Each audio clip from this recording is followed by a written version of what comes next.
From the mountains of central British Columbia to you listening around the world, this, my friends, is Spaced Out Radio. Hope you had a great day and night. I am your host, Dave Scott, broadcasting to you live from the Great White North, right here in the frozen Canadian tundra. Thank you so much for tuning us in. We welcome you to tonight's show, including Kingdom of Nye Radio and Revolution Radio. If you want to take a listen to our archives, they are free at youtube.com/Spaced Out Radio. Do me a favor, if you would, please hit that subscribe button. Our website is spacedoutradio.com, where we have a plethora of features for you. Rock out to Bumblefoot. Read up on Captain Shirk's SOR Newswire, which is updated daily, and so much more. Tonight's show is brought to you by Mighty Moose Beard Oil Company. It's 100% Canadian, 100% natural, taking care of beards around the world. Visit MightyMooseBeard.com. Use promo code SOR2019 today.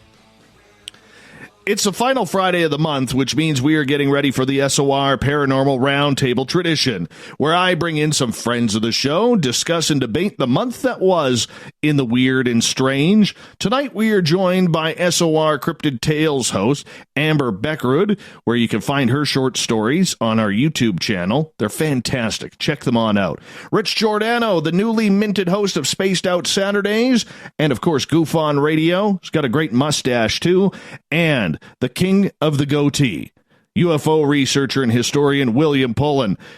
Thank you so much for joining us. Now, the rules of this are, our guests have no idea what we're talking about. I'm just going to throw them questions. They're going to have to react off the top of their head, figure out what is going on. Now, Amber's a rookie at this. She's a rookie, but she's coming along just fine. We are grooming her to be a rock star here. A rock star. Absolutely. And if you're into tattoos, check out her beautiful sleeve on our YouTube channel, youtube.com/Spaced Out Radio. This girl is inked, and she looks beautiful with it. Hi, Amber. How are you? Hi. Good. How are you? Good. Are we embarrassing you yet? No. Nice promo, by the way. Oh, yes. I appreciate that. I do. I do appreciate that. So, roundtable time, and I just got in heck from Bart L. because I thought I hit the satellite to go on Kingdom of Nye Radio. Apparently I didn't. So I'm sorry, Bart. I'm very, very sorry. He makes me hit this little button, and me too, and I forget. I hit it, and apparently I didn't hit it right enough because the mix program that I use can be a little finicky at times, but we're there. We're there now. Hi, Bart. How are you? I had a good poutine today, and you didn't even comment on Twitter. Just want to say that. All right. What? A good what? What was that? What? Poutine. Poutine? What is that? Oh, what do you dude, mean, what is that? Well, I thought you were saying something else. Then apparently. I was like, oh, God. What? I swear it. I promise. I don't know what a poutine is. French fries, Amber? gravies, and cheese. Why would I know that then? I'm in America. We don't have anything like that. You are missing out. What? You have New York fries. I mean, they're called in Canada? No, you have New York fries in America, do you not? See, are you talking chips or fries now? See, this is where I get lost. Are you British now? I'm French. Oh, she's bringing some snark to the table tonight. She's bringing snark. Je voudrais poutine. America, if you have not tried poutine yet, I had one the other day that was fantastic. I can't help it. I know, but you know what, Amber? It was a. Oh goodness, I'm thinking the East Indian dish, butter chicken poutine. What? It was fantastic. Wow, butter chicken. Was it from the poutineery? No, up here we got this little restaurant called GBR, which is called the Great Burger Revolution. And they have these great burgers and these gourmet poutine that they make. Or as the French say, poutine. Right? Yes. So, yeah. It always catches me off guard when they do that. I know. The rest of Canada gets in trouble for it. But nonetheless. I know. I got a weird story for you guys to kick off, and I want your opinion. So, the other night on Wednesday, my trash day is Thursdays. All right. And believe it or not, this actually pertains to the SOR show tonight, the Roundtable. Garbage day here is on Thursday. So I thought I would be a little procreative by putting my garbage out on Wednesday night. Nothing wrong with that, right? Nothing wrong with that. No. Anyways, so haul in the garbage can yesterday. The daughter does. She actually did a chore around here. I was absolutely blown away. And anyways, she pulls this sticker off my garbage can at 1:30 in the morning. The district was driving around seeing who put their garbage out too early because we're not being bear aware. Because it's black bear season and they're starting to forage. Right? And this is where it gets a little weird. Because I have a ghost in my yard. His name is Richard. Goes by Rick.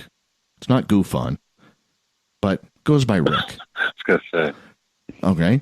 And anyways, I saw him a few weeks after we moved into this house. I saw him, full body apparition, standing right by the back of my tree, which is right by my carport door. And then I watched him disappear. So I happened to have a psychic on that night, Angie Dixon, Angie Dixon out of New York.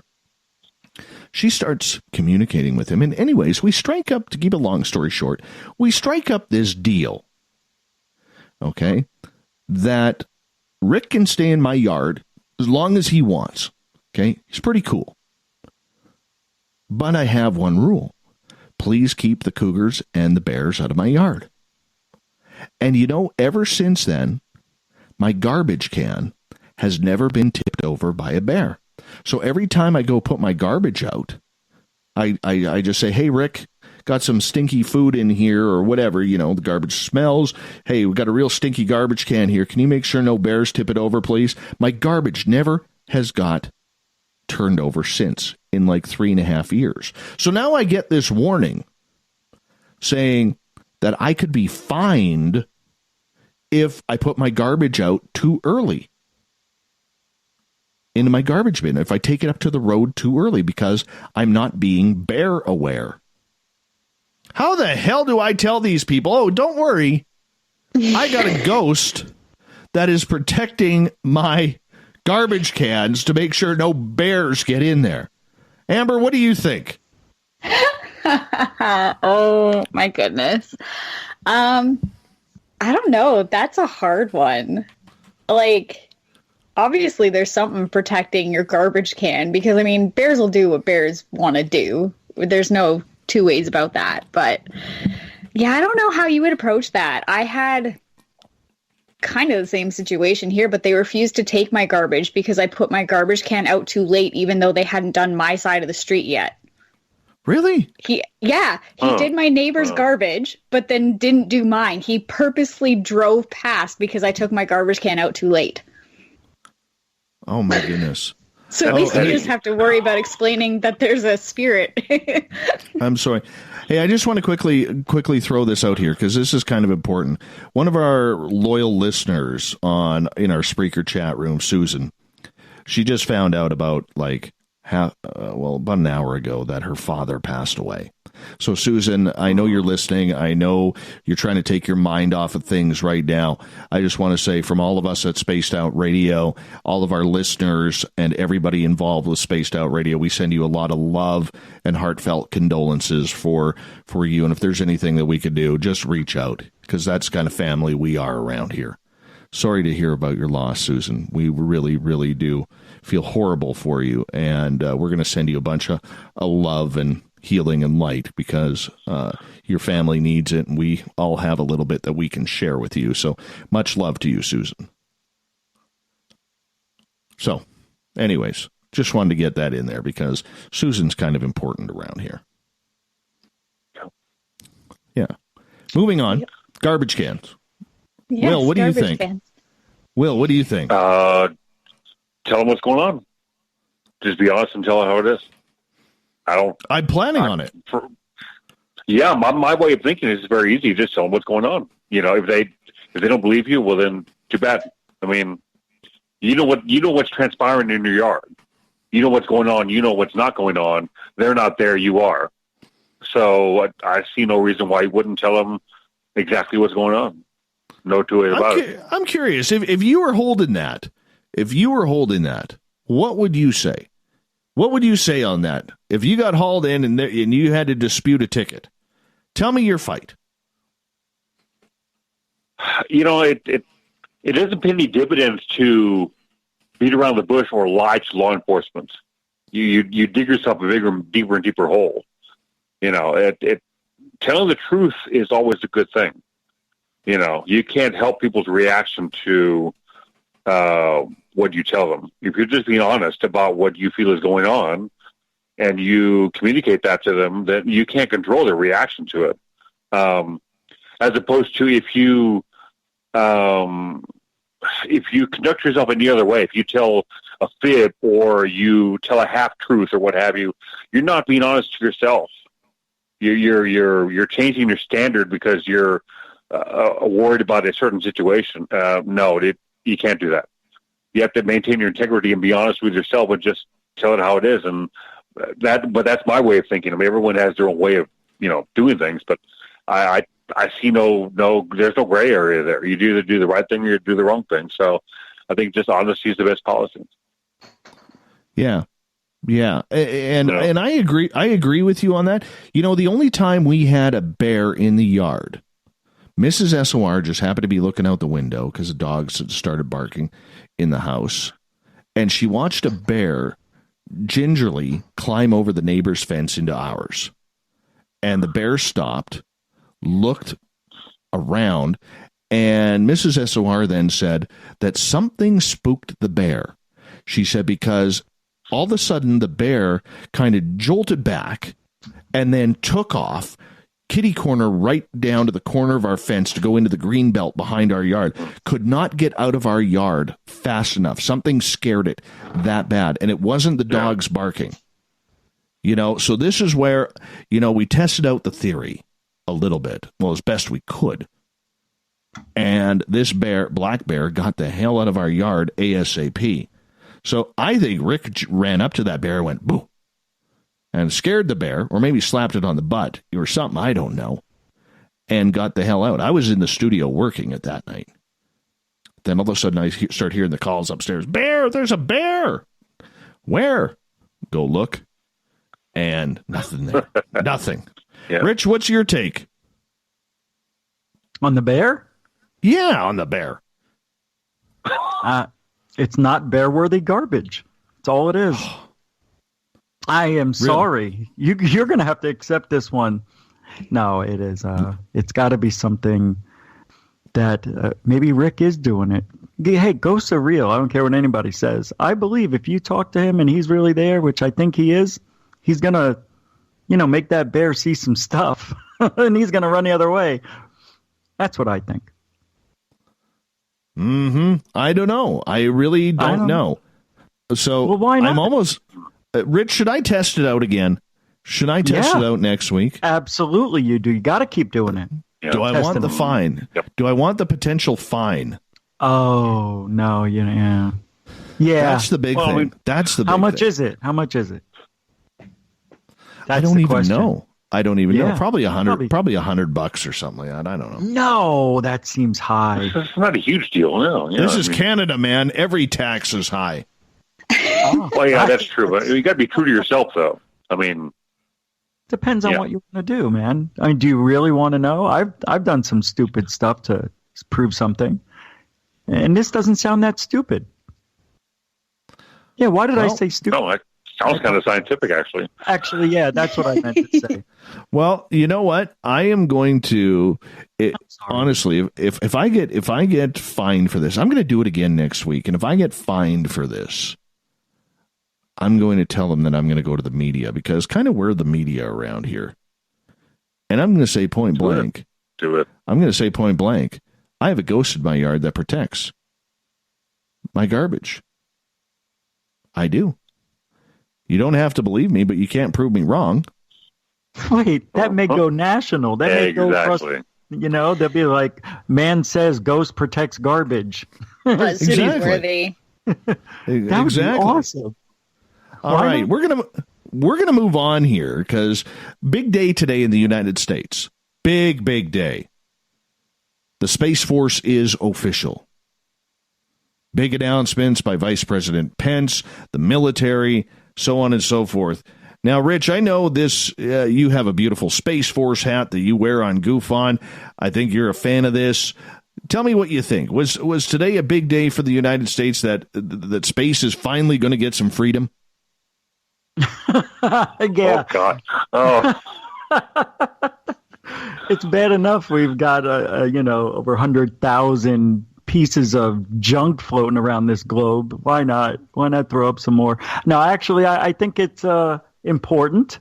China was able to launch a rocket and destroy their own satellite that they didn't need anymore. So that means space wars are a thing of the future if it comes to that. So having Space Force, you can say, oh, yeah, it's about the aliens, we're going to protect the Earth. No, we couldn't do that even if we wanted to. This is something more realistic that we can touch, feel, and see. And that is, they can wipe us out. They could, any other country, China, Russia. We don't know if they're thinking of things like that to take us down. That's all they have to do. Take the satellites out, they go blind.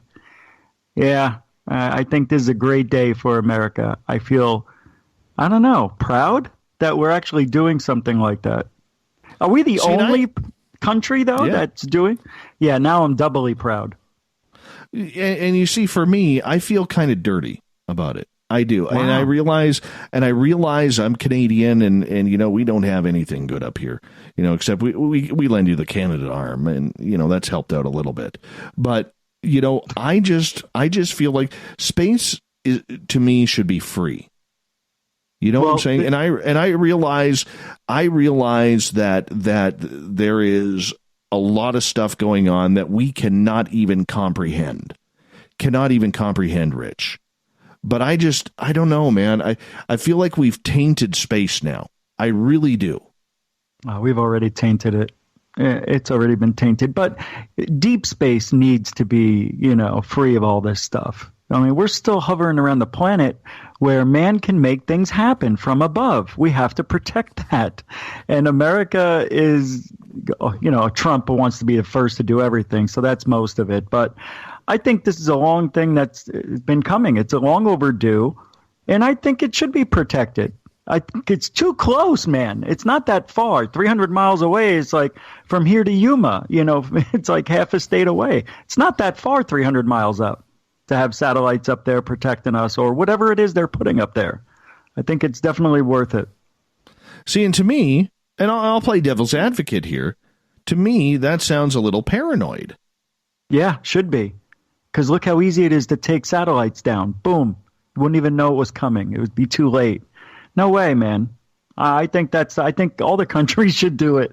To be honest, it's a technological world we live in. Without our phones, without the satellites, without the weather satellites, and all these defense system they could take down. No, I think it's a good thing. And I know what you mean, and I see the other side of it. It's almost like, well, why do you have to do that when nobody else did it? Well, you know what? We're going to protect our stuff because, and you want to go deeper? Go a little woo? Maybe there are aliens that aren't cooperating. There we go. And that treaty did end. That treaty ends next year. Forget about it. I was holding it in. There we go. There we go. That's what we were waiting for. That's what we were waiting for. You got to give them action. Right. You got to give them the normalcy, and then you got to go a little crazy, which is still reality. It could happen. Look at all the things that are happening with UFOs and aliens, all the things that have happened in the last 2 years. I've never seen anything like it. Neither of you, nobody has. They put in about 8 years worth of information in a year and a half and saturated the market with aliens are here, aliens may be here, aliens are abducting, aliens are taking cows, aliens are this and interbreeding and hybrid and all that stuff. They're underground, Hollow Earth, Antarctica, the moon. So, I mean, this is crazy. It's not that far-fetched to believe that we may be at that time in our life where alien contact could be real, and we have to be ready for that. That's the other flip of the coin. Will, we got 2.5 minutes before we go to break at the bottom of the hour. Your thoughts on Space Force becoming official today? I'm a little both ways. Yeah, space is becoming dirty. We're tainting space the way we've tainted the planet, where everybody's equally armed and everyone's ready to destroy each other at the bottom of a hat. So on the other side of the coin, yeah, we're defending from terrestrial potentialities. Yeah, other countries have the ability to attack us from above to greater or lesser degrees. So does it pay dividends to have the ability to protect ourselves from that? Sure, it does. That makes logical sense. You know, our country, our military's mandate is to defend our borders and our interests, which would mean, on some level, protecting ourselves from above. But beyond that, I mean, when you extend that to potential extraterrestrial threats, we've never been invaded. There's never been a mass attack. There's been military UFO interactions, and like Rich was saying, a lot of information has been thrown out there the last couple of years. But those are all scenarios that have been talked about for decades. And like Rich mentioned, we wouldn't be able to defend ourselves from an extraterrestrial race even if we tried. I mean, by definition, if they're traveling here from some other, if they are terrestrial, if they are physical in nature and they're actually traveling here across a vast distance of space, we can safely assume their technology is far superior to ours. So whatever we put up with our antiquated chemical rockets and our bullets and our missiles, we would not be able to defend ourselves against their technology. It would almost be a waste of money. Now, if we're talking just terrestrial threats, yeah, I can rationalize how that a Space Force would be a prudent thing to do to protect ourselves against other countries of our own species, But extending it beyond that, no, I don't buy the woo at all. No, there's no cases that would lead one to believe that there's been some sort of mass attack from extraterrestrials. That there hasn't been. There's military UFO interactions. Things have been seen by pilots. But that's about as far as it goes. That we can confirm. So now, have there been interactions that may have transpired that have been a little more, troublesome, or a little more militaristic in their form? Perhaps, but as civilians, we don't have access to that information.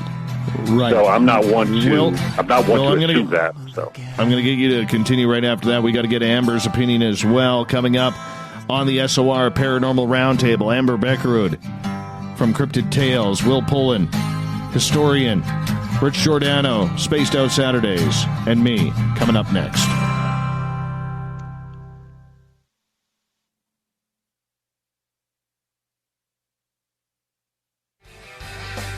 From the heartlands of Canada to beards around the world, we know how to take care of you.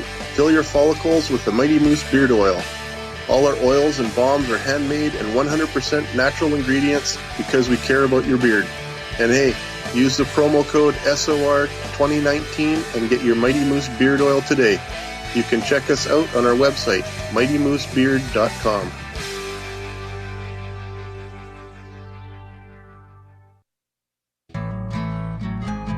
Looking for a place to advertise at a very reasonable cost? Look no further than Spaced Out Radio.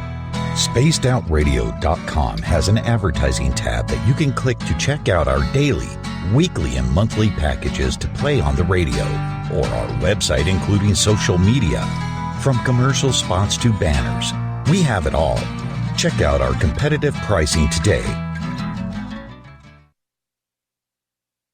Hello, this is your guitar man, Ron Bumblefoot Thal, and I have to tell you, I love the response I get for Little Brother is Watching from Spaced Out Radio fans. It's amazing how music can inspire and make people think deeper about what's going on in the supernatural world. You can head over to my website, bumblefoot.com, to check out my music, my guitar workshops, my touring, even check out some of the hot sauces that I'm working on. And make sure you keep on listening, because with Spaced Out Radio, you know Little Brother is watching. Move over, brother, and let me own Saturday night.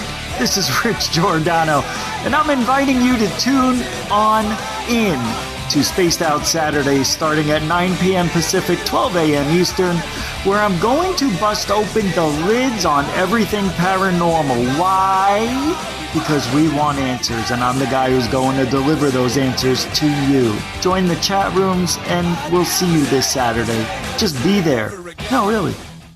Heading to Vancouver and looking for a night on the town? The Moose Vancouver is the bar that never stops rocking until 2 a.m. every night. The Moose has great food with everything on the menu from $6.95 to $8.95. Fantastic, vibrant staff and rock and roll that will bring you back to when the music was real, the hair was long, and the guitars were rockin'.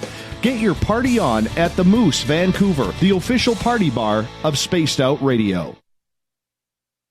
Every night on Spaced Out Radio, we have places for you to hang out. Hi, this is Carl. Join our SOR Space Travelers group on Facebook for live chat. On Twitter, using hashtag Spaced Out Radio. You can also join us in our Spreaker chat room.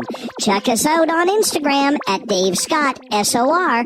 All of our archives are free on YouTube at Spaced Out Radio. By the way, I'll be watching you at your window until you do. Bye! Visit purpleplates.com today. For over 40 years, the Purple Energy Plates have been delivering amazing results for their many customers. Inspired by the great genius Nikola Tesla, the harmony, healing, and energetic effects of the plates have proven over and over to be beneficial and often miraculous to thousands of customers. Check their site for daily specials and choose from their many energy products. You won't be sorry. Visit them today at purpleplates.com. We're adding to the entertainment online for Spaced Out Radio. I'm Amber Bekkerud, and I want to invite you to subscribe to our YouTube channel and check out Cryptid Tales, where I will take you on a journey into some of the strangest legends and lore from around the world, relaying the stories to you of the strange creatures and experiences that people have had throughout time. You can find Cryptid Tales at youtube.com/Spaced Out Radio. And while you're there, don't forget to check out our free archives and leave a comment. See you there.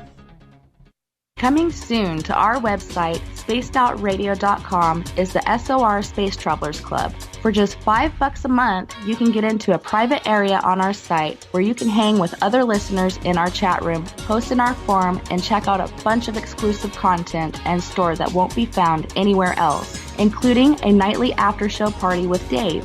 It's going to be the best $5 a month you're going to spend. The SOR Space Travelers, only at spacedoutradio.com. Are you having encounters with the paranormal, supernatural, or ufological that you cannot explain? Look no further than the SOR Sightlines Report, brought to you by the Experiencers Support Association. This is Ryan Stacy, head of the Research Association, TESSA.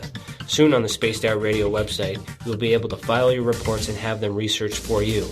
We are independent and ready to help Spaced Out Radio listeners today.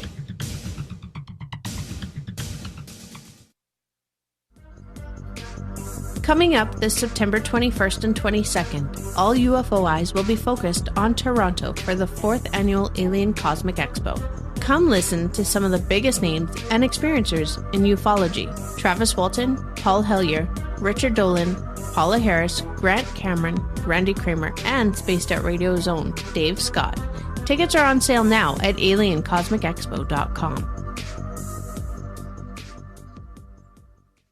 Looking for the stories of the strange and weird that you will find hard to find anywhere else? Check out the SOR Newswire on our website. Our writers, led by Captain Shirk, are scouring the world for the oddest and most bizarre stories we can find. Everything from weird crime to suspenseful and paranormal. We're working hard for you to bring you the most intriguing news of your day. Check out the SOR Newswire at spacedoutradio.com today. Come get spooked at the 4th Annual Forest Moon Paracon in Cedar-Woolley, Washington, Saturday, September 28th. UFOs, ghosts, aliens, Bigfoot. Speakers include Mike Morin and Jason Jordan, R. Keith Andrews, and Dave Scott from Spaced Out Radio, and so much more. There will be workshops and a VIP roundtable. Get early bird tickets now at fmparacon.com.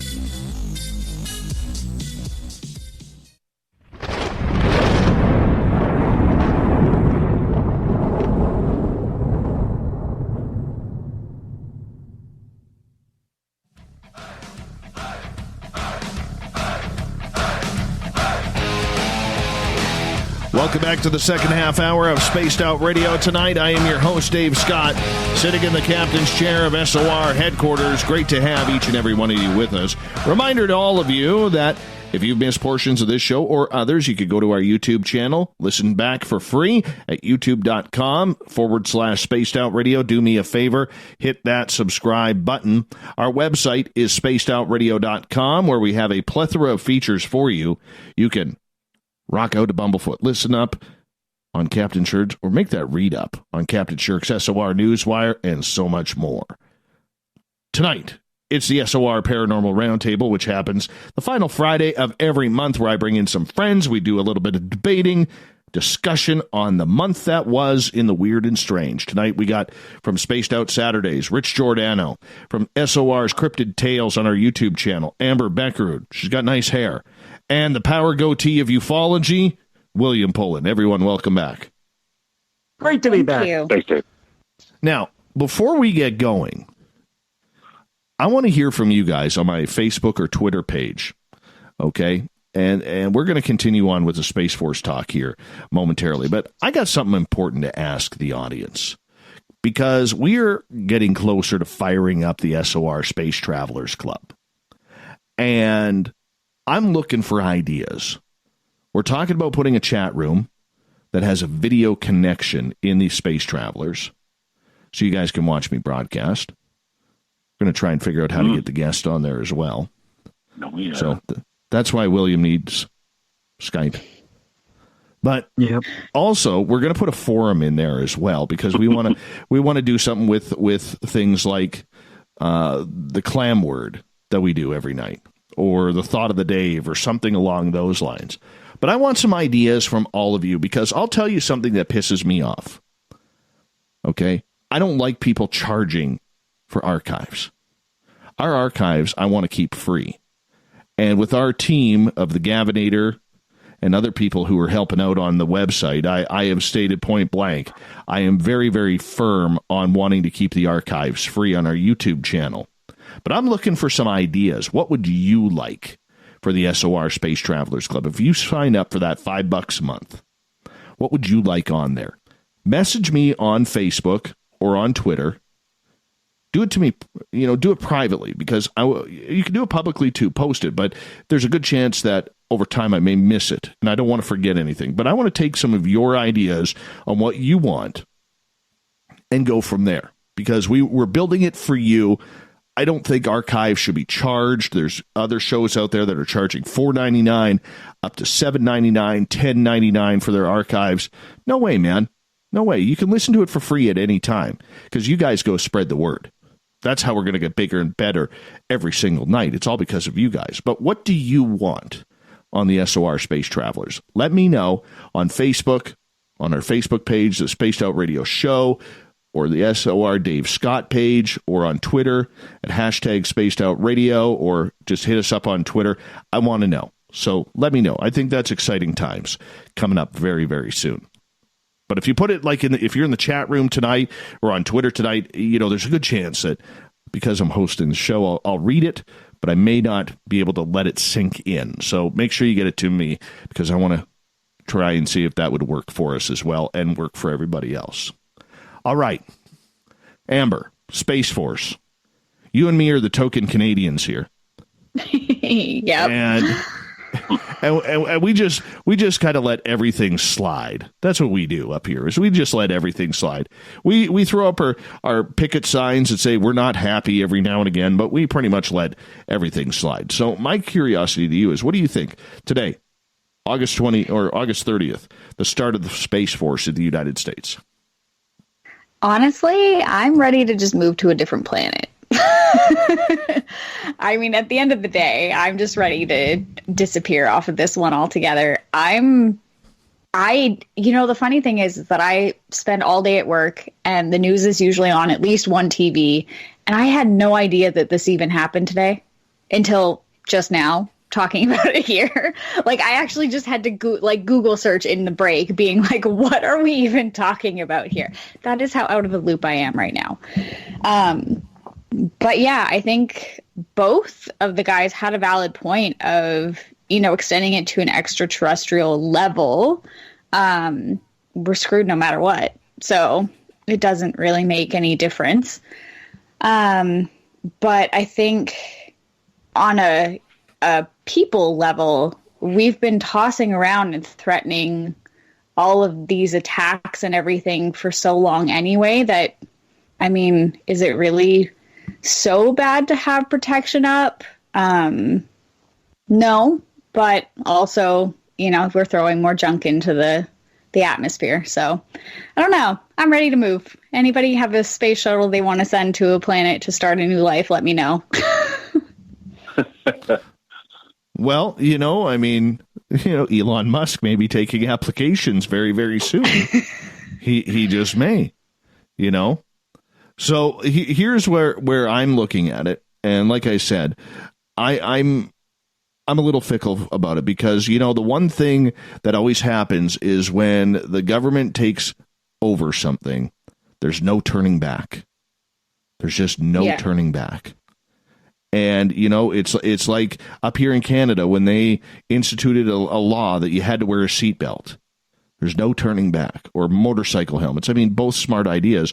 But even here in British Columbia, where like 20 years ago, they implemented a law that if you were riding a bicycle, you had to wear a helmet. Otherwise, you could get ticketed. Even if let's say you were one of those people. I mean, let's face it, we all learned to ride a bike without a helmet. Right? But if let's say they saw your child with training wheels riding a bike without a helmet, you could get a $50 fine. Minimum. Yeah. And that's just the way it is. It's the way it is. Right? I think once they start something, they can't stop.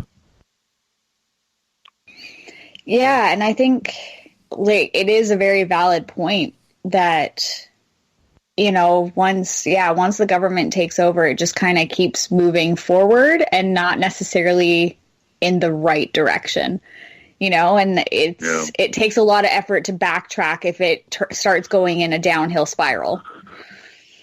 You know, once you get down that black hole, there's no stopping nothing. Yeah, the ball's going downhill. And another point is that the U.S. military has had a larger budget for space technology than NASA has ever had, even during the Apollo era. So they've been launching satellites, spy satellites, perhaps orbital missile launchers, and we don't know. Again, we're civilians. But as far as from a financial standpoint, the U.S. military has had much more money than NASA has had privy to for decades, for all this time. So a space program that's not knowledgeable to civilians, in other words, a secret space program, that's been going on since the 60s. I guess the only thing that's changed now, to my way of thinking, is, okay, if Trump is saying, well, we now have a central space command, maybe they're just making the scenario that's been going on a little more public. But that's how it is. I mean, it's been going on all this time. I mean, you know, countries are constantly spying on each other, the Russians, the Chinese, and ourselves. So we all have programs up there in space, you know, to make it easier to accomplish that kind of spying going on. So it may be nothing.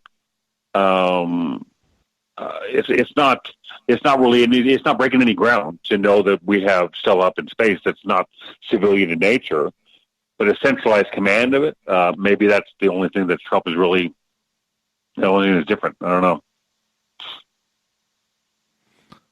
Rich, you get the final word. On what? He fell asleep. It's fine. I'm not. I'm joking.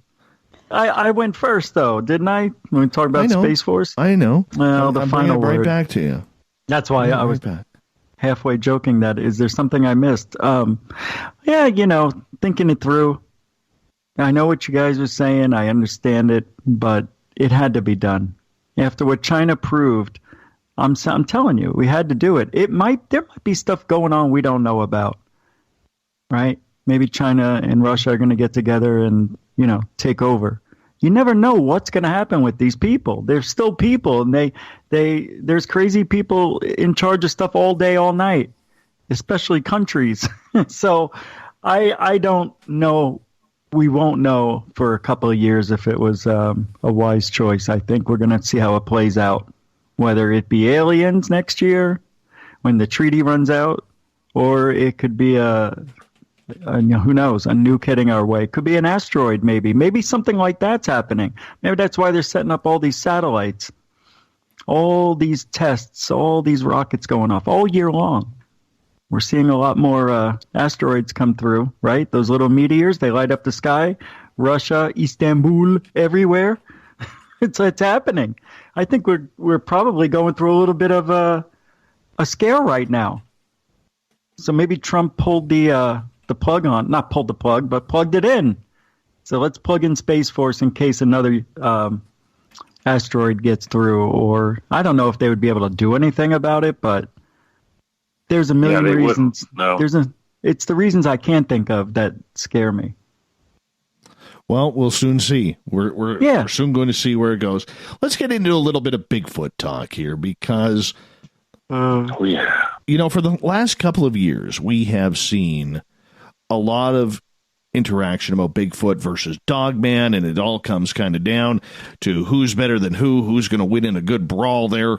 I still think Bigfoot takes it with a steel chair to the back of Dogman. That's the way. Pins him for the 3 count. Maybe even, goes a little bit of a 5 count, much like King Kong Bundy back in the day, the late, great King Kong Bundy. But nonetheless, I think a steel chair is involved some way or another. But it's really weird because over the last couple of years, everybody has been talking and really hyping up the whole Dogman phenomena, and Bigfoot has kind of taken a back seat. Yet, Amber, you're starting to hear more reports about Sasquatch around, almost like Sasquatch and the topic is making a very strong comeback. Yeah, I've noticed in the last little while, especially here in Canada, again, that, there's been articles popping up of new groups collecting evidence and please get in touch if you've seen Sasquatch or anything like that. And it's just, I've noticed it a lot in the last couple of weeks for whatever reason, that it's become more of a thing again and it's making its rounds.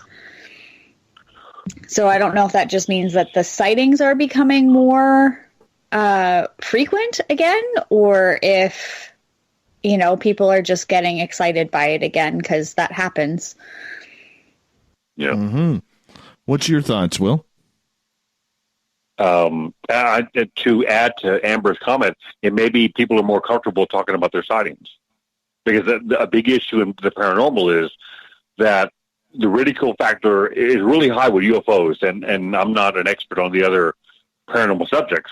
But it seems to me that if the ridicule factor would back off, there's certainly a large percentage of people that don't talk about what they see, be it a cryptid or UFO or a ghost, because they're afraid of being laughed at.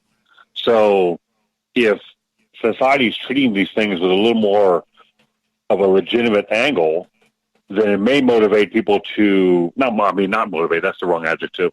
It may make them more comfortable discussing in an open way what they're seeing, what they're experiencing. So that may explain the uptick in sightings. Perhaps, I might be dead wrong, but that's happened in the UFO field.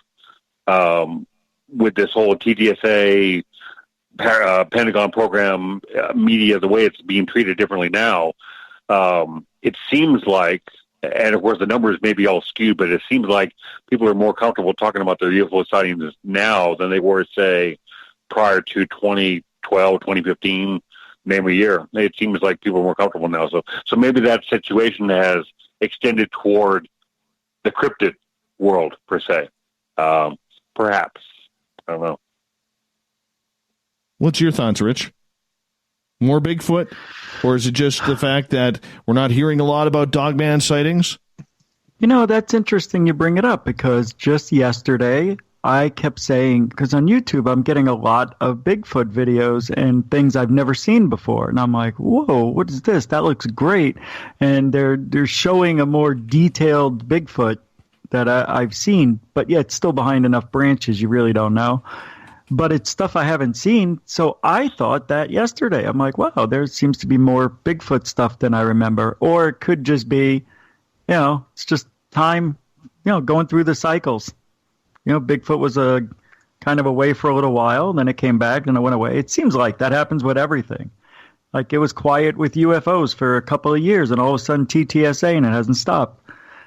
So yeah, I don't know, man. Unless they have, procreated, and there's just more of them, and we're seeing more, or maybe it's because food is getting, a little bit more scarce. I don't know. I think Bigfoot would be able to accomplish anything he wants, or she. What is the pronoun for Bigfoot? Is it? I don't know.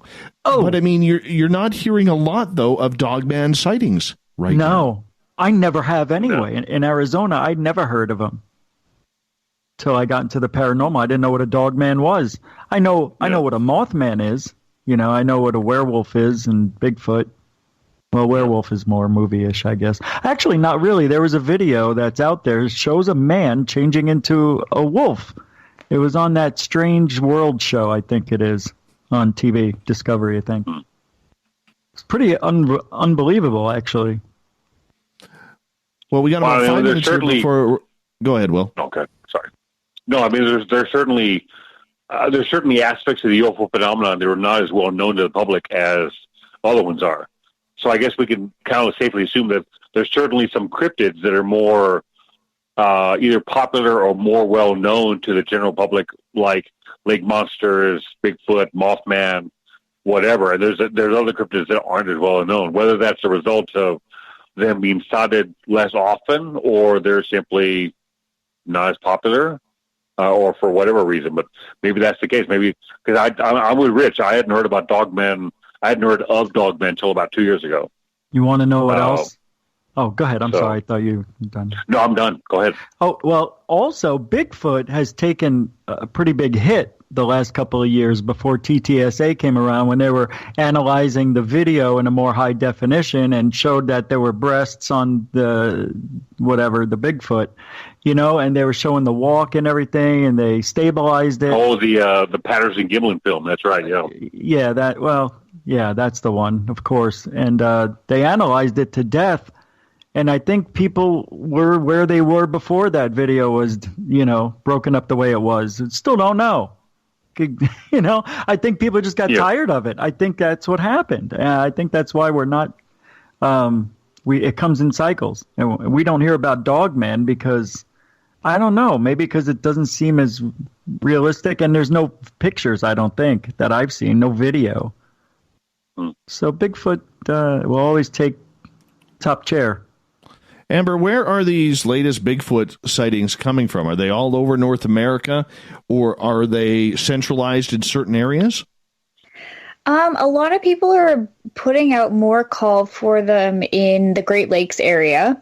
So, Ontario, Quebec, and that kind of thing. And definitely in the states on the opposite side of the lakes as well. But I don't know. I think... I know in the Yukon, when I was still there, we had a lot more sightings in the last few years as well. And it's something that you actually hear none of here in Newfoundland. Like, I've never heard of anybody talk about Bigfoot here, or Bigfoot sightings here, period. So I think there's a valid point to say, like, we have no idea what their, gestation period is, or their mating cycles, or anything like that. So whether they have just procreated and there are more of them out there, or food sources are getting scarce, or what have you, we ultimately as humans are still encroaching on the territory of all of the animals who are here before us. So if we're flushing them out because we're continuing to build into their areas, then that is a possibility. Could be. Could very well be. Do you think it could be humans treading more on their territory, and that's what's causing more sightings there, William? I agree. I mean, even non-cryptid animals. You see a lot more sightings of mountain lions in Southern California. Black and brown bears encroaching into...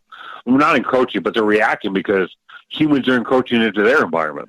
But they've been here for tens of thousands of years, and humans just arrived maybe 10,000, 12,000 years ago into North America. So we're constantly encroaching and destroying their environment. So they're under pressure to find land and procreate in a healthy way with less and less geographical area.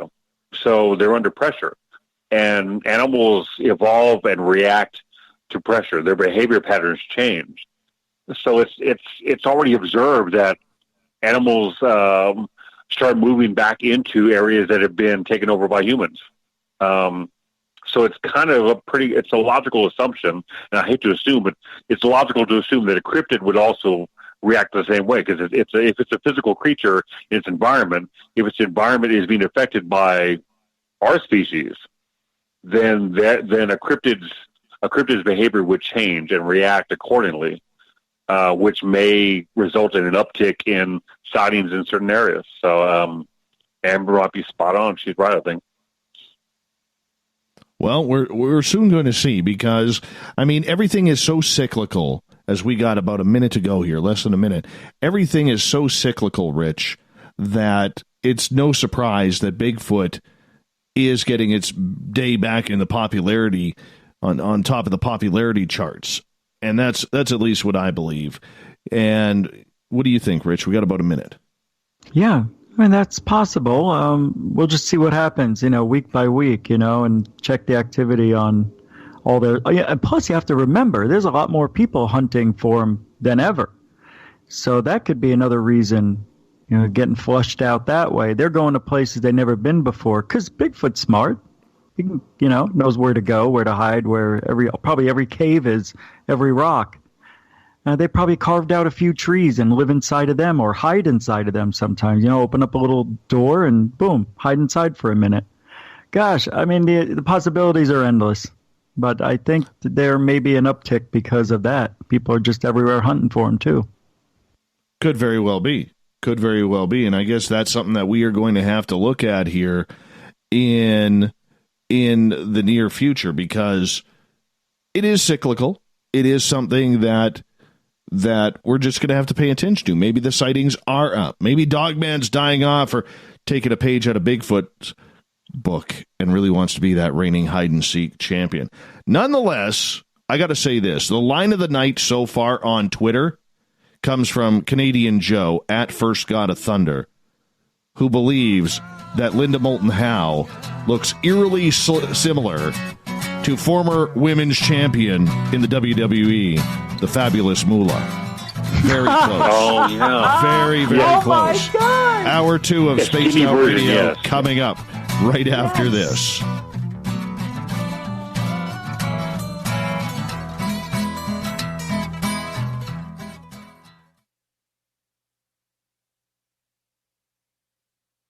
Hi, this is Amber Bekkerud, and I want to invite you to subscribe to our YouTube channel, where we store all of the SOR show archives for free. And as an added bonus, every 2 weeks I'm posting brand new content on Cryptid Tales, where I will get into some of the spookier legends and folklore from around the world and tell the stories that go with them. Find us at youtube.com/spacedoutradio and check out Cryptid Tales today. Drop a comment and let me know what you want to hear. See you there.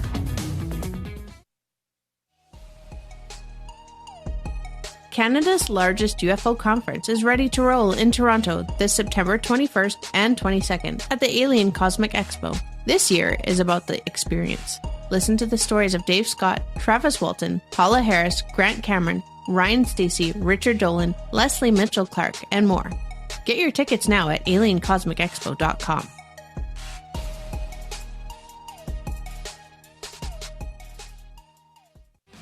Come hang out with me, Little Richie G, as I take over the airwaves on Spaced Out Saturdays. This is Rich Giordano, and I'm going to bring you the most fun on the radio you can have with your clothes on. We're going to get to the heart of the subjects, from UFOs to what's going on in the paranormal and everything in between. So come join me at spacedoutradio.com, starting at 9 p.m. Pacific, midnight Eastern, for the fastest 3 hours of your week. We are getting ready to relaunch the SOR Space Travelers Club at spacedoutradio.com. For $5 a month, you can join us for a plethora of features found nowhere else. Hang out in a private chat room during the show and after party. You can check out some exclusive content and a store specifically for you, as well as a private listener forum where you can post your thoughts, stories, and pictures. The SOR Space Travelers Club, coming soon to spacedoutradio.com. We all know on Spaced Out Radio we love a good beard and mustache, so why not take care of your facial hair with Mighty Moose Beard Oil? Made in Canada, we're taking care of beards and stashes around the world. We use 100% natural ingredients with our oils and balms to make your whiskers feel silky smooth. Use promo code SOR2019 at MightyMooseBeard.com today.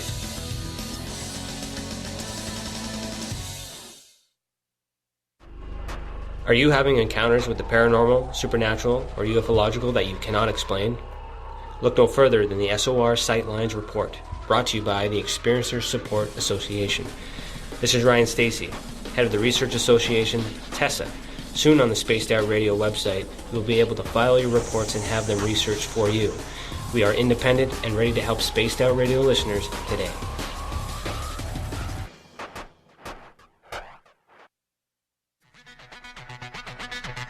Come get spooked at the 4th Annual Forest Moon Paracon in Cedar-Woolley, Washington, Saturday, September 28th. UFOs, ghosts, aliens, Bigfoot. Speakers include Mike Morin and Jason Jordan, R. Keith Andrews, and Dave Scott from Spaced Out Radio, and so much more. There will be workshops and a VIP roundtable. Get early bird tickets now at fmparacon.com. Visit purpleplates.com today. For over 40 years, the Purple Energy Plates have been delivering amazing results for their many customers. Inspired by the great genius Nikola Tesla, the harmony, healing, and energetic effects of the plates have proven over and over to be beneficial and often miraculous to thousands of customers.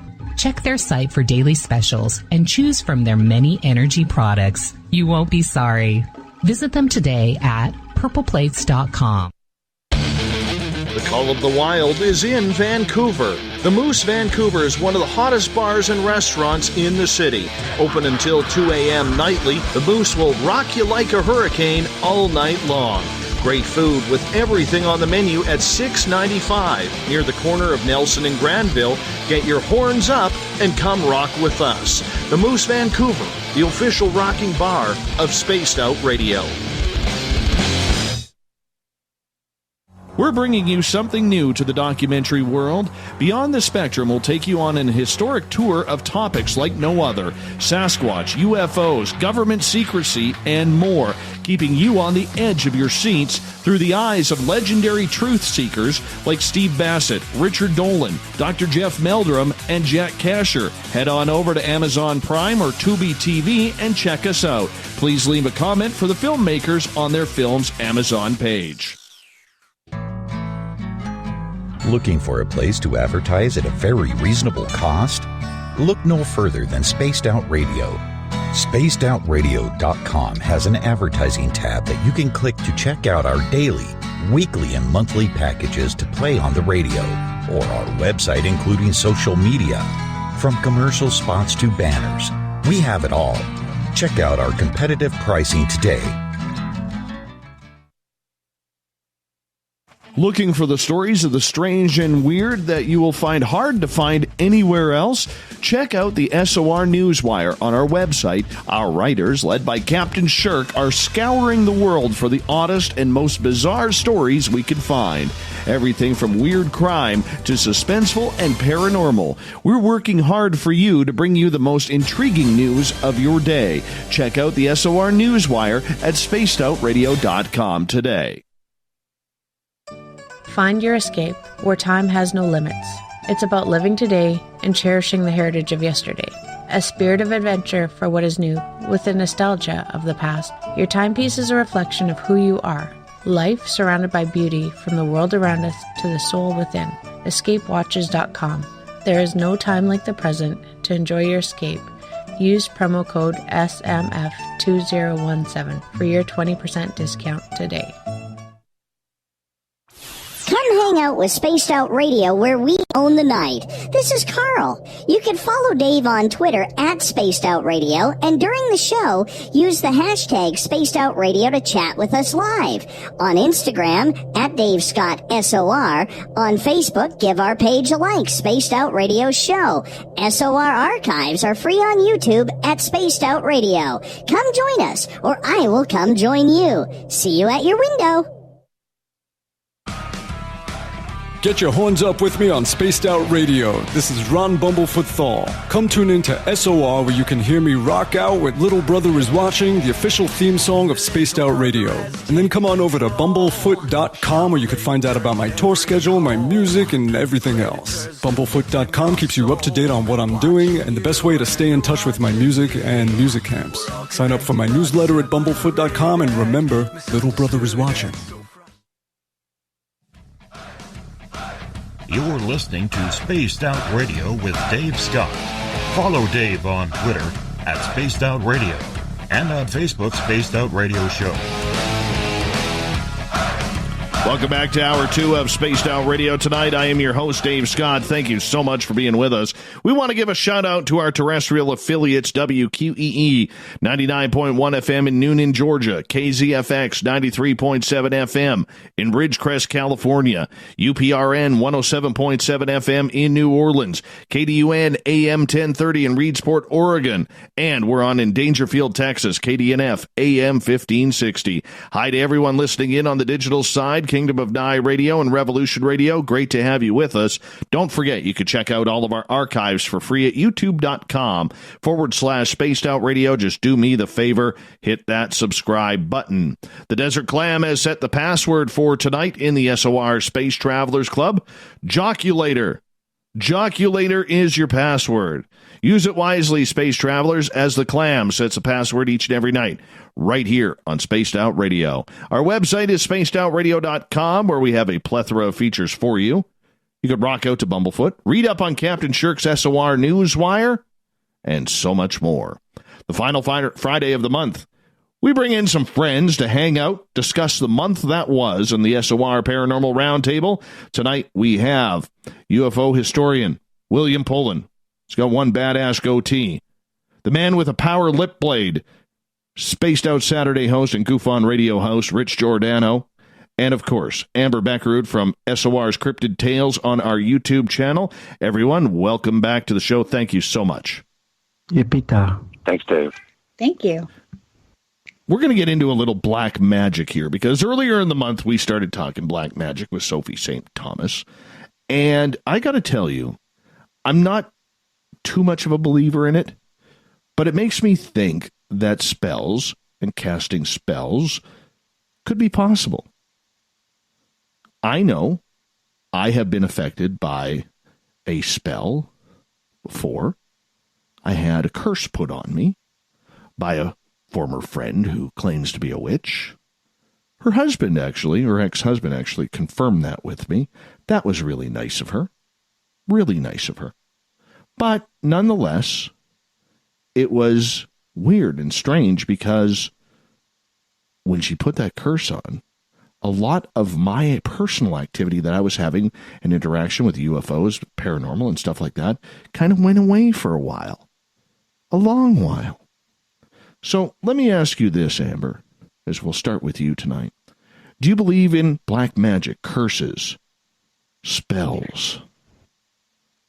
Well, I mean, anybody who knows me knows that I myself have been considered to have witch blood, and I mean, there's a family history there that kind of goes along with it. But yeah, I think in some way, shape, or form, whether it is something that is very real or it's just karma coming around to bite you in the butt kind of thing, I do believe that it does have some and hold some water. You know, I had to laugh because one of my Facebook memories today was, I love it when people say they don't believe in magic, but the moment I say I'm a witch, they get scared that I'm going to put a curse on them. So I think there is something, and you know, the one thing that I believe in wholeheartedly, whether it's to do with magic or not, is that when you put something out, something comes back. So if you put something out that's bad, it's going to come back at you tenfold. So you really have to think about what you're doing before you do it, whether that's black magic and curses or good magic, and you're putting something else out there against somebody too. Rich, have you ever been cursed? Probably by my mother. Seriously. Why? Wow, What'd you do? Is this on? I'm trying What not did to you laugh. do, man? What did you do? That's the Italian. It's called the Maloikas. And anytime you do something bad, they give you the horns. And my mother would go, Maloika, Maloika, Maloika, or something like that. I don't know, man. Maybe somebody else knows. But the Maloikas are very powerful in the Italian culture. That's why you see a lot of Italian Goombas wearing the horn, as a necklace or hanging from their rearview mirror. I never did anything like that. I did, of course. I'm Italian.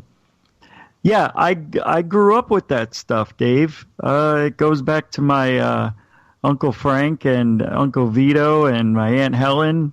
They used to do, have seances, and if somebody if they were in an argument with the neighbor down the street, they would literally, put curses on them. I never talk about it because it's just so long ago, when I was 3 or 4. But my mother's been telling me all this stuff lately, and it's just, it may be real. I can only say because I actually tried putting a curse on 2 people, and their lives were so miserable, like they were non-existent for a whole year. And then, like Amber said, it came back 10 times harder on me because I didn't know what I was doing. Really? Hence. Yeah. I mean, it's really wild stuff, man. I don't know, but I haven't really seen anything personally that has to do with curses, but except just what I did to those 2 people, and they were gone. Like a week later, they were having all these personal problems in their lives. It was like amazing. So I don't know. I dabbled with the Ouija boards. I try everything, just to see if it works, because that's the only way I believe it. Is if I see it. It's kind of hard for me to believe a lot of this stuff, but yeah, try it, guys. See if it works. You're a dabbler. That's what you are. You're a dabbler. I am a dabbler. I am. What's wrong with that? That's called research. True. If it would cost me my life to prove aliens existed to the world, I would do it. All right. That's dedication. Well, plus, they make a statue of you. True that. Chuck, who owns KZFX and KDUN, is chiming in here. He just messaged me. Hi, Chuck. How you doing, buddy? He's got one of them real tight goatees. Real thin and tight. It's real badass. Yeah. He says curses only work if you believe in them.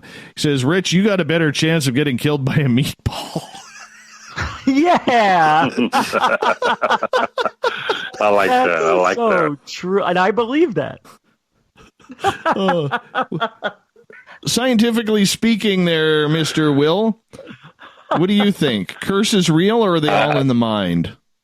I'm aligned to that comment.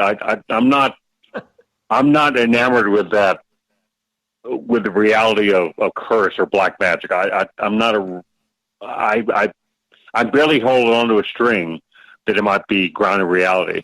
But I do believe firmly that people believe it's true. And the human mind, the human psyche is a powerful thing.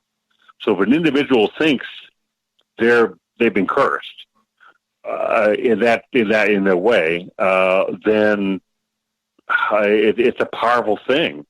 If you firmly believe that has been done to you, maybe I'm contradicting myself here, but I'm a firm believer in karma myself. I think how you conduct yourself comes back to you in certain ways, whether it's in a positive way or a negative way. I believe in that. But the black magic thing, I think it's really how you if that person believes in the reality of that, then then that may have an influence on their life. But I think that's as far as it goes. I don't know. Yeah, I mean, if they firmly believe it, then with all their being, well, then it may influence their life to a great degree. If they don't believe it, then they just kind of blow it off and just go about their business and what have you. So that's what my gut tells me. So, but it's one of those scenarios. How do you prove that? How would you go about proving that black magic is grounded in reality? How would you go about proving that casting a spell or a curse on someone actually works? I don't know. That's almost impossible. I would think. You got to dabble. Well, I'll dabble with the data. Well, let me ask you this then: is it almost like creating your own personal tulpa? That's a good way to look at it. Yeah, I guess you could say that. Yeah, you could. Yeah, because when a person believes something vehemently, and they have no doubt in the reality of whatever their personal belief is. So, especially if it's something that's kind of a non-physical thing, like a black magic or a curse or what have you. I wonder sometimes how strong of an influence that belief would have on their personal lives, even their physical well-being. I've read stories, and they're just stories, but of individuals that felt they were cursed by somebody and believed it wholeheartedly, and their physical health suffered to the point where it was touch and go. They almost died from this supposed curse, this effect on their body. So I think that's a possibility, because the human psyche, the human mind is a powerful thing. We know so little about the brain, much less how we actually think as individuals. So that's an extremely powerful thing we don't really know much about.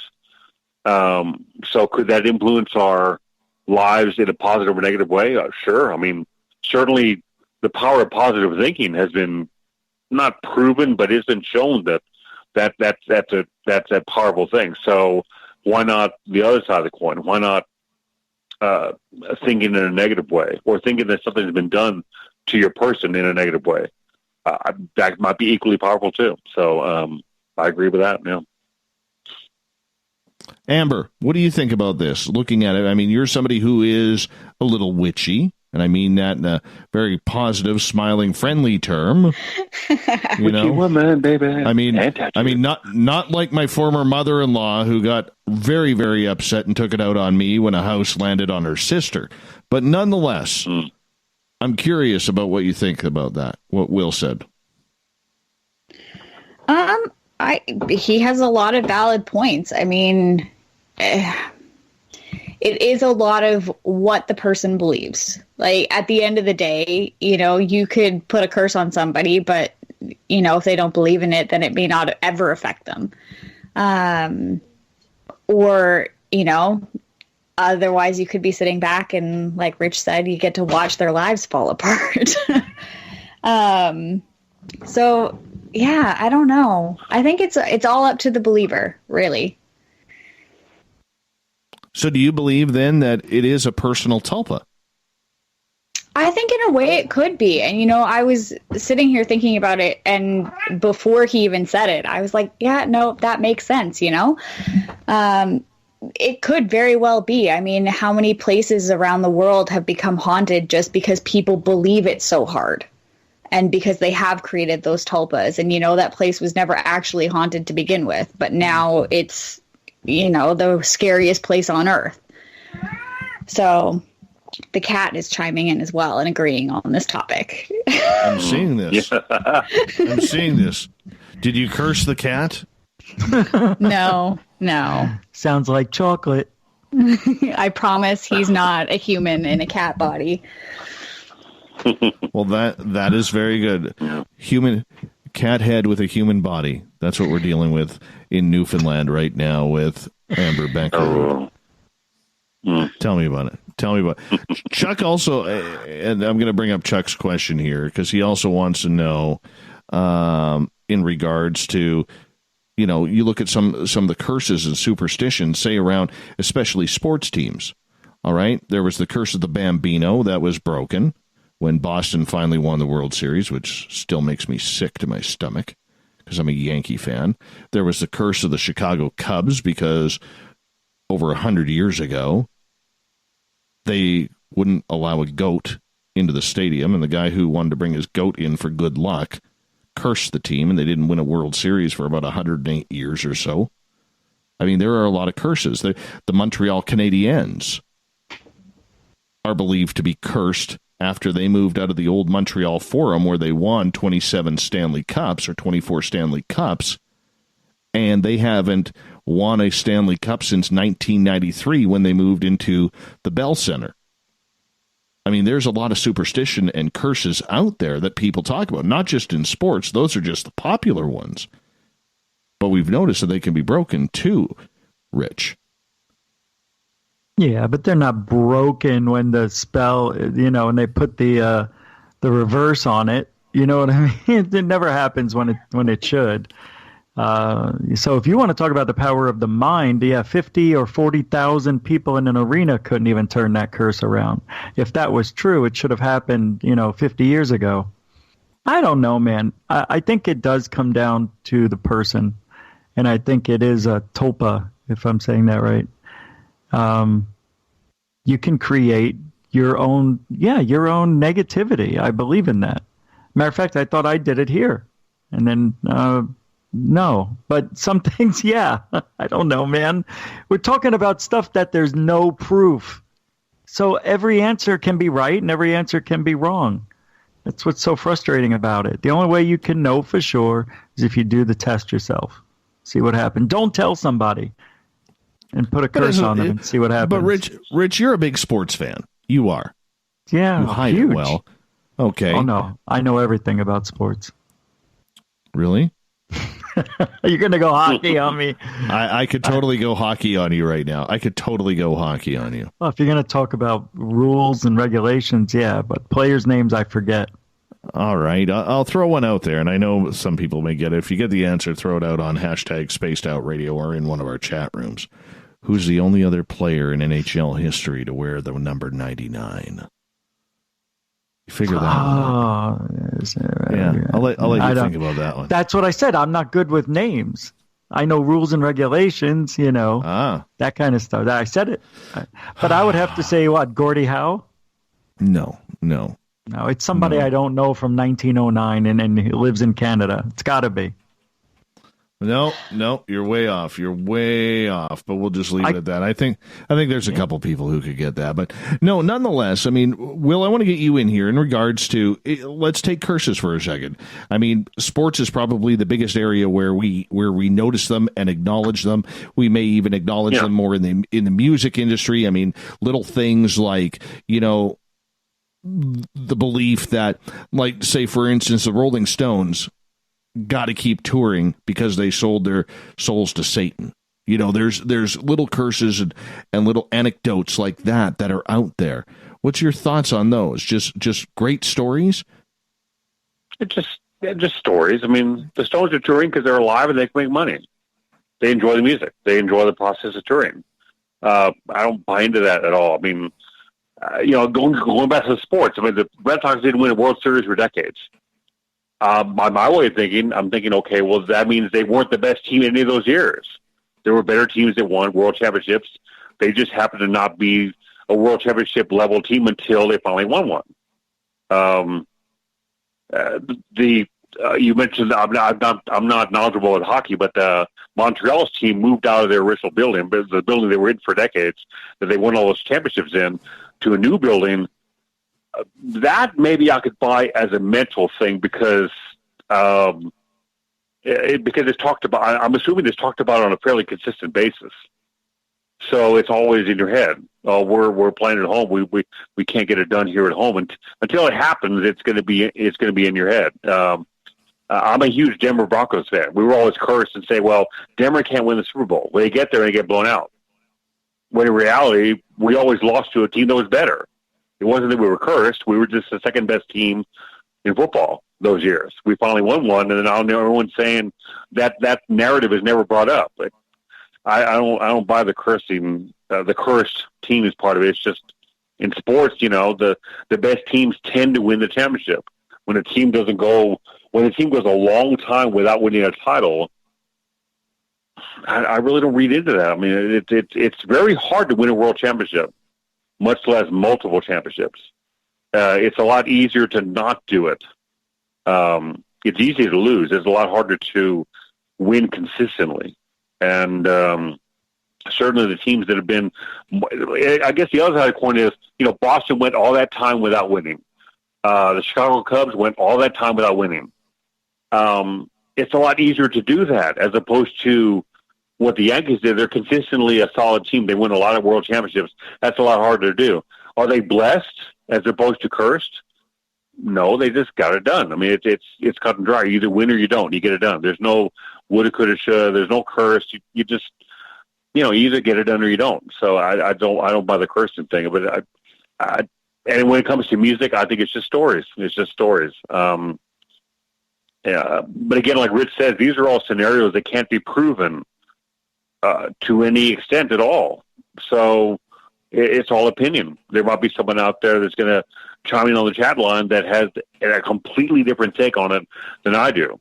And both our opinions are valid because we can't prove or disprove these scenarios. It's just all personal opinion. That's what it comes down to, Dave.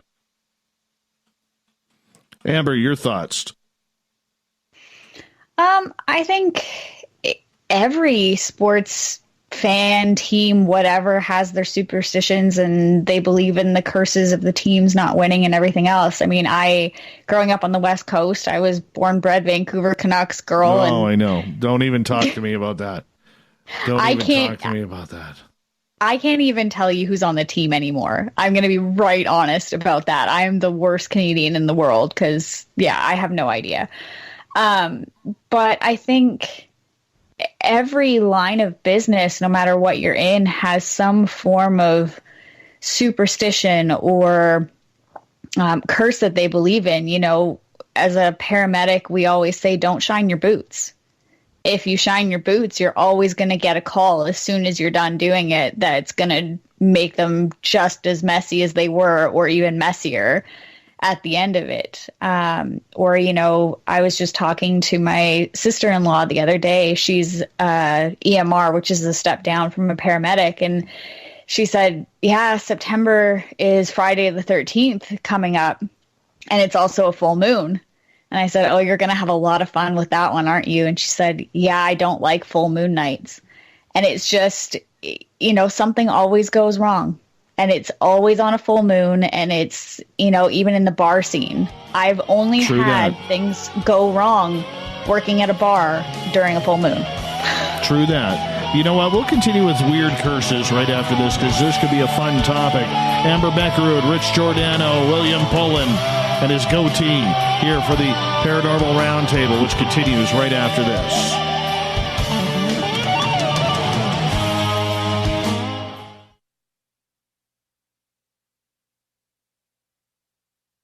Move over, brother, and let me own Saturday night. This is Rich Giordano, and I'm inviting you to tune on in to Spaced Out Saturdays starting at 9 p.m. Pacific, 12 a.m. Eastern, where I'm going to bust open the lids on everything paranormal. Why? Because we want answers, and I'm the guy who's going to deliver those answers to you. Join the chat rooms, and we'll see you this Saturday. Just be there. No, really. We're bringing you something new to the documentary world. Beyond the Spectrum will take you on an historic tour of topics like no other. Sasquatch, UFOs, government secrecy, and more, keeping you on the edge of your seats through the eyes of legendary truth seekers like Steve Bassett, Richard Dolan, Dr. Jeff Meldrum, and Jack Kasher. Head on over to Amazon Prime or Tubi TV and check us out. Please leave a comment for the filmmakers on their film's Amazon page. Every night on Spaced Out Radio, we have places for you to hang out. Hi, this is Carl. Join our SOR Space Travelers group on Facebook for live chat. On Twitter, using hashtag Spaced Out Radio, you can also join us in our Spreaker chat room. Check us out on Instagram at Dave Scott SOR. All of our archives are free on YouTube at Spaced Out Radio. By the way, I'll be watching you at your window until you do. Bye! Coming soon to our website, spacedoutradio.com, is the SOR Space Travelers Club. For just $5 a month, you can get into a private area on our site where you can hang with other listeners in our chat room, post in our forum, and check out a bunch of exclusive content and store that won't be found anywhere else, including a nightly after-show party with Dave.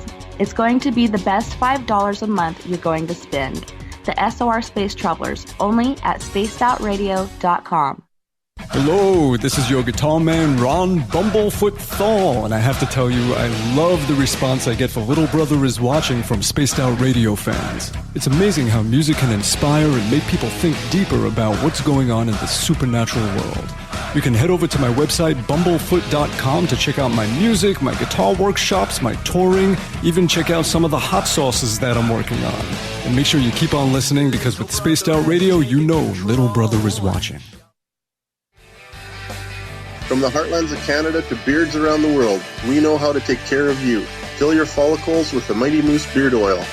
All our oils and balms are handmade and 100% natural ingredients because we care about your beard.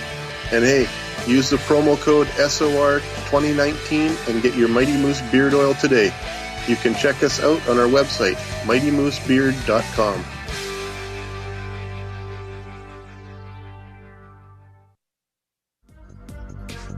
Coming up this September 21st and 22nd, all UFO eyes will be focused on Toronto for the 4th Annual Alien Cosmic Expo.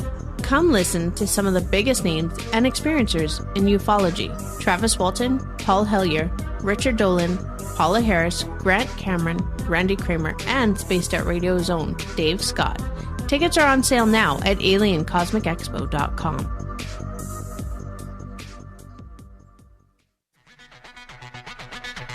Come get spooked at the 4th Annual Forest Moon Paracon in Cedar-Woolley, Washington, Saturday, September 28th. UFOs, ghosts, aliens, Bigfoot. Speakers include Mike Morin and Jason Jordan, R. Keith Andrews, and Dave Scott from Spaced Out Radio, and so much more.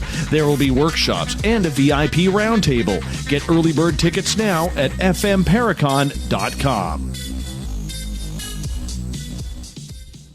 Heading to Vancouver and looking for a night on the town? The Moose Vancouver is the bar that never stops rocking until 2 a.m. every night. The Moose has great food with everything on the menu from $6.95 to $8.95. Fantastic, vibrant staff and rock and roll that will bring you back to when the music was real, the hair was long, and the guitars were rockin'. Get your party on at the Moose Vancouver, the official party bar of Spaced Out Radio. Looking for a place to advertise at a very reasonable cost? Look no further than Spaced Out Radio. SpacedOutRadio.com has an advertising tab that you can click to check out our daily, weekly, and monthly packages to play on the radio, or our website including social media. From commercial spots to banners, we have it all. Check out our competitive pricing today. A timepiece is a reflection of who you are, and what better way to show off the real you than with an Escape watch? Escape is a lifestyle brand accessorizing your days and nights. Choose to escape and create the life of discovery that you deserve. Dream, play, unite with your own personalized Escape watch. Head to escapewatches.com. There is no time like the present to enjoy your escape. Use promo code SMF2017 for your 20% discount today.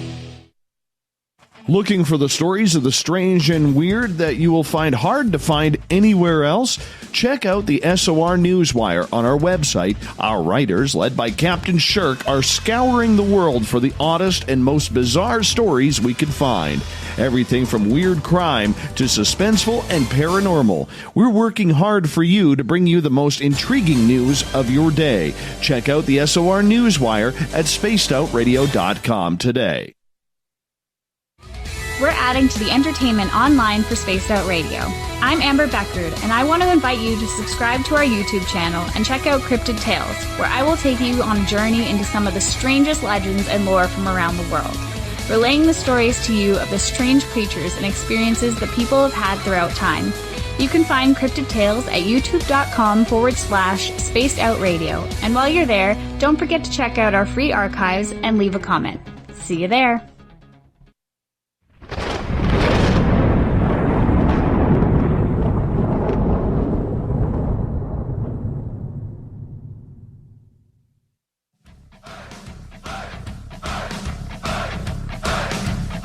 Here we go.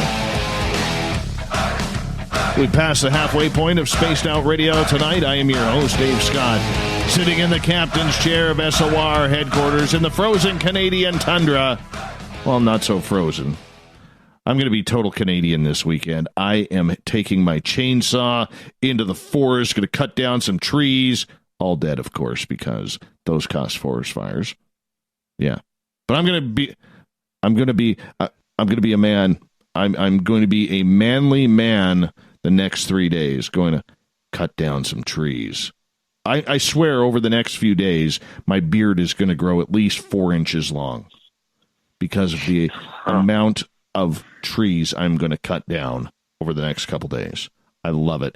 Hey, I want to remind everybody that if you've missed portions of this show or others, you can always go to our free YouTube channel, youtube.com/Spaced Out Radio. Do me the favor, hit that subscribe button, and check out our website, spacedoutradio.com. We got a plethora of features for you. We're creating some more. Don't forget to rock out to Bumblefoot. Keep up to date on Captain Shirk's SOR Newswire, which is updated daily as well. The final Friday of the month, we have the SOR Paranormal Round Table. We are talking curses and superstitions right now with Rich Giordano, Spaced Out Saturday host, and from Goof On Radio. We have William Pullin, UFO historian. He's also on Reality Paranormal with Chris Cogswell. And from our YouTube channel, Cryptid Tales host, Amber Bekkerud. Welcome back, everyone. Great to be here. Rich, are you superstitious? No. Well, only on some things. when I want something really bad. I don't think I am. I don't. I walk under ladders on purpose. To be honest with you, I do it. It's I'm daring that folklore to attack me, do something. It never has. So no, I would say no. I don't. I'm not very superstitious, if at all. I'll tell you. Growing up, about maybe the first 20 years of my life, I was. But nothing ever changed. Nothing ever made anything happen. I didn't notice anything. So I became less and less superstitious over the years. I guess I am not because of that. Mm-hmm. Capiche? I can see that. Capiche. How about you, Amber? I think to some degree, yeah.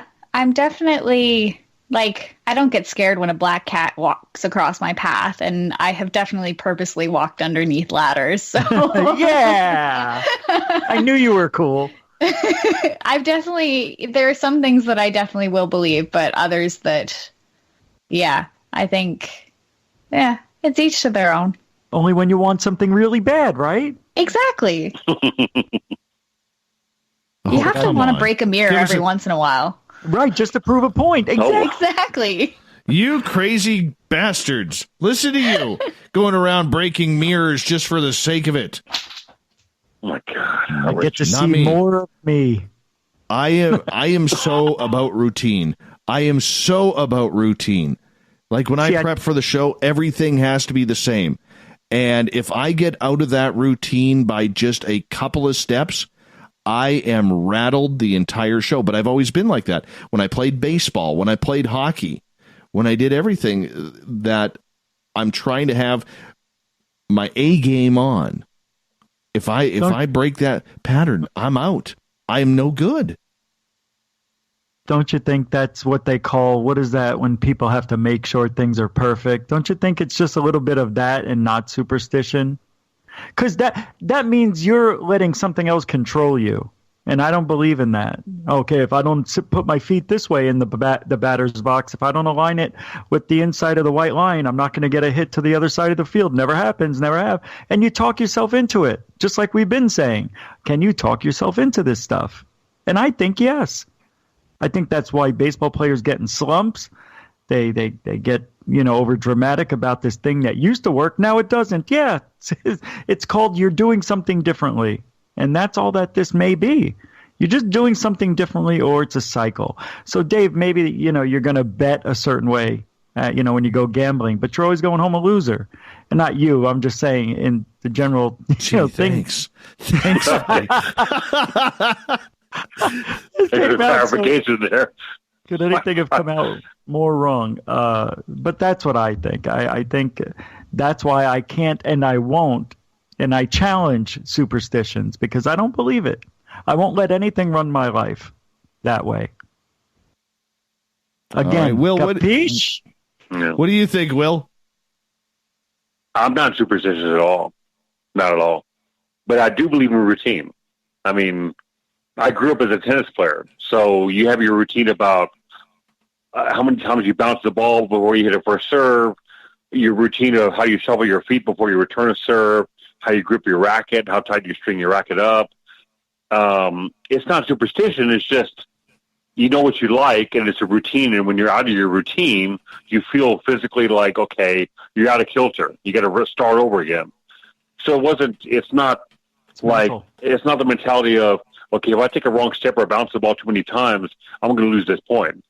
That would be more superstition. It's more like, okay, I know my routine. If I'm out of it, I need to restart again. It's like a baseball pitcher. They go through a certain routine on the mound. If any of those routines, if any of the steps in that routine is off, they step off the mound. And then they gather themselves and start the routine again to do it correctly and then throw their pitch. Now, how many of those pitchers actually believe that actually influences the pitch? I don't know.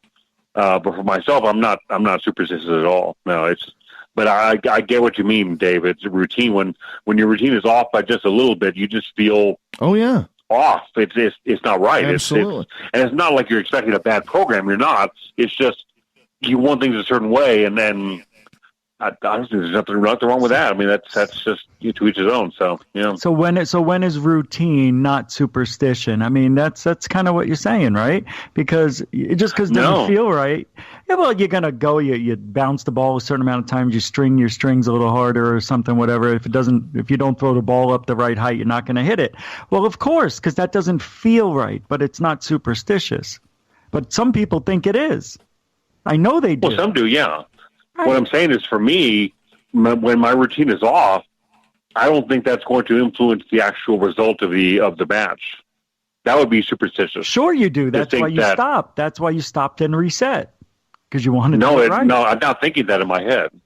I'm not thinking that in my head. All right, I get not it. Not consciously. Yeah. If I thought my routine being off by something, say I bounced the ball one too many times, if I thought that actually would influence the outcome of the match, that would be totally superstitious. But that's not how I think. I just think, okay, this isn't my routine. Let's start again and go. I mean, But the end result wouldn't be the same if you threw the ball up when you shouldn't have? Is that what but you don't do it because you're afraid you're going to lose the point. Superstition. No, that's not what I'm thinking. I know. No, I know. But that's how it sounds, man. It sounds like, my gosh, if I don't bounce it 3 times, it doesn't feel right. I got to start over. Why doesn't it feel right? Because I'm not going to get the point if I don't hit it right. Exactly. No, well, I didn't say that. I know you're not thinking. What I say was it didn't feel right. But yeah, for some players, I know some players that I actually still coach that feel that if their routine is off by one step, they immediately make the connection that, okay, I'm just not going to play well. This point's not going to go my way. They make that jump immediately. And that's just, every person is different. We go back to psyche and beliefs. So, it's fascinating to debate that because, So, Chuck's in there. Chuck's from KZFX and K-Dune says, when you sit on the toilet, you sit the same way every time. Jeez.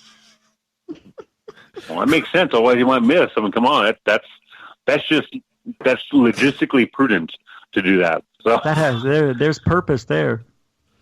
Yeah, yeah, that's caution. Well, you know what? I want to read a couple of comments from the chat room. Fap says, "Do it."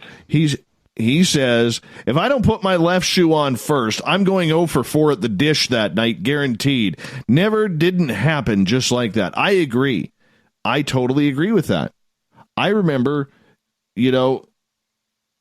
having, like, when I was playing hockey, all of a sudden you get what we call stone hands or stone feet, where your feet just feel like they're in cement and you can't move, right? And here you are trying to give it your all, and you just can't. Like, there's nothing you can do. And then you go back and you play, well, how can I play that crap? You know why? I put my wrong shin pad on. I broke my routine. I broke what I'm supposed to do, and now I'm paying the price for it. That's how it starts, man. Right. That's totally how it starts. Crazy. That is how it starts. That's right. But it didn't happen. You didn't think about it, but then it happened, and you're like, oh, man, that's right. I didn't put my shin on normal. Oh, no. Now you start this routine. You make sure you never miss it. Yeah. That's awesome. Absolutely. Exactly. And that's totally how it starts, is all of a sudden you have a bad game because you did something different, and all of a sudden it's, oh, my God, I can't do that anymore. I can't be doing that. How stupid could you be putting your left cleat on instead of your right first, or taping your left shin pad before your right? Oh, everything had to be routine. Everything. That's just the way it was. Couldn't do anything more. Amber, you're pretty silent there. What superstitions do you have? Well, I'm thinking about it coming from, a theater standpoint or anything like that. Theater is one of the biggest places you find superstition. You never say break a leg to somebody, or you say, some people believe you never say it. Some people believe that you should say it. And my mother always told break a leg. Sorry. Yeah. Yeah. It's just, for me, thinking back about the nights where I had like really bad shows in college or university and that kind of thing, and you sit there and you re-examine, like, what did you do differently to prep for that show? And, was it just an off night, or did you do something different? And I definitely have some superstitions when it comes to prepping for things, or even for prepping with, my YouTube videos. When I'm getting ready to do them, I sit and I'm like, okay, do I have everything? Is this in the right spot and nice and neat? And if it's not, then everything gets thrown off. And so I think I have little particular ways of doing things. And if I don't do it the same way every time, then, things just get thrown off completely. Like every time I get into the shower, I take all of my jewelry off, and I literally put my rings back on the same order every time I get back out of the shower. My rings go on in a certain order every single time. And if I do it the wrong way, I will pull them all back off and put them on the right way. Scary. Yeah. And I don't even know why I started doing it, but it's just a thing that I do. And obviously there was something where I was like, oh, I did it wrong that one day, and something happened, and now I need to fix it. So you are a little superstitious. Oh, yeah. But yet you test it, and I like it. Yeah. Rich, could you start off a goof-on program without drinking notes? Yes, I've done it many times. I can have every show, to be honest with you, it's different, the setup. I just, doesn't matter to me. I do the same mind setup, though. Like I'll try to sit down for 10 minutes before the show and just quiet my mind and think of the things I want to talk about and how I should act and things I want to say. So yeah, I do that same routine. Routine. But my desk could be anything. I have coffee, water, it doesn't matter. A Nos, a Red Bull. Still the same terrible show. Oh. You know what? I go as far as this. At my daytime office, do not even allow people to touch my pens because I'm afraid they're going to wreck the momentum that's in them. Seriously. That's cool. I use though. I use Uniball 207s, best pen on the market. And literally, I have had people reach for my pens. The guy I work for stole one of my pens. He was right in front of one of our clients, and I walked right up to him and grabbed my pen. So, yeah, you don't steal my pens. You don't steal my pens, boss. I can't have you tainting my pens. Oh, yeah. I am very superstitious about things. Very superstitious. It's like when you're like going to practice or a game or something, and you're looking for that song on your iPod or something or Google Play, and you can't find it. It screws me right up. Like I was like, well, what's going on? What's happening here? Can't be doing that. Can't be doing that. Oh no, Davey's very superstitious. Very superstitious. It's like I never wear socks during a show. As weird as that sounds. Never wear socks during a show. Can't handle it. Drives me nuts. This show? Yeah. Okay. Yeah. Wow. Oh, yeah. I never knew that about you. I see you as a totally different person. Oh, yeah. We know. Here's another one. I always, even though I'm not watching it, I always have a YouTube video playing. What? Yeah. So for the background noise? No. Well, there's no background noise at all. But like in my screen, I got my email, I got TweetDeck, I got 3 different Facebook windows open. I got YouTube, I got Spreaker, I got Revolution Radio's chat room, and I have LGAB set up. And like right now, YouTube is on. I'm not watching it, but I know it's playing. I don't know why. I don't watch it during the show, but I have to have it on. I don't know why. Very superstitious. And if I don't, everything seems screwed up. Just doesn't work.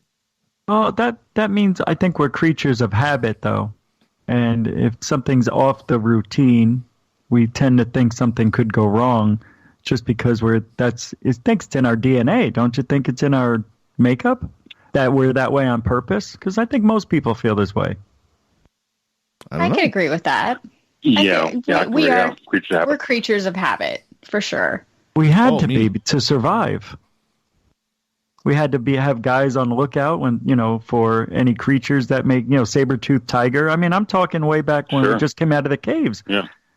I think that's why, I don't know, never mind. But I'm trying not to be me. Trying to be somebody else. Come on, be you. Be you. Come on, little Richie G. Come on. Creature, it's learned behavior. Richard's right. It's learned behavior. We had to learn the behaviors that became ingrained in our DNA, because if we didn't learn them, we wouldn't have survived. So, going back to the sports thing, I can't tell you how many clients I've coached. And they I didn't have my lucky shirt on. I didn't grip my racket right. all these things that just threw their routine off, and they would lose a match. And I've asked many clients, did it ever occur to you that your opponent played better than you did? Maybe that's why you lost. And to a man, to a person, to a woman, they all say, no, that wasn't it. I had the wrong socks on, or the sun came up wrong. They're completely convinced that their routine, which is connected to their superstition, is the reason they lost, not their opponent. Which is how, in some way, it's very selfish thinking, because athletes have to be selfish to succeed on some level. But how strong the psyche is, how strong the belief is that one little physically inconsequential thing is completely important from a psychological standpoint. I mean, if a tennis player wears the wrong socks, that has nothing to do with the outcome of the match from a physical standpoint. But if that player believes wholeheartedly in their routine being crashed out because they have the wrong socks, they're convinced they're going to lose that match. Okay, well, what about Michael Jordan? What about Michael Jordan? He had one of the best games of his career a number of years ago when I think he put up like 63 points that night, using a brand new pair of Air Jordan Nikes. And after that, he wanted to repeat that success. And he felt so good in those shoes that ever since every game he played after that, he wore a brand new pair of shoes, only wore them once in a game. Superstition or routine? That may be an example of a player wants to. He's one. Well, that's debatable, but I mean that's that may be an example of a great player, magnificent player, when to capitalize on something that transpired in one game. He's trying to recreate that scenario with every game, which I think a lot of players would do. You know, if you, I mean. We'll use him as an example. He scored 60-some-odd points. You're wearing a new pair of shoes. Well, then, I guess he would try to do that every single game because it worked once. It might work again. He's trying to grasp at that magic that he got for one game. I mean, not that he scored 63. He scored a lot of great games as far as totals.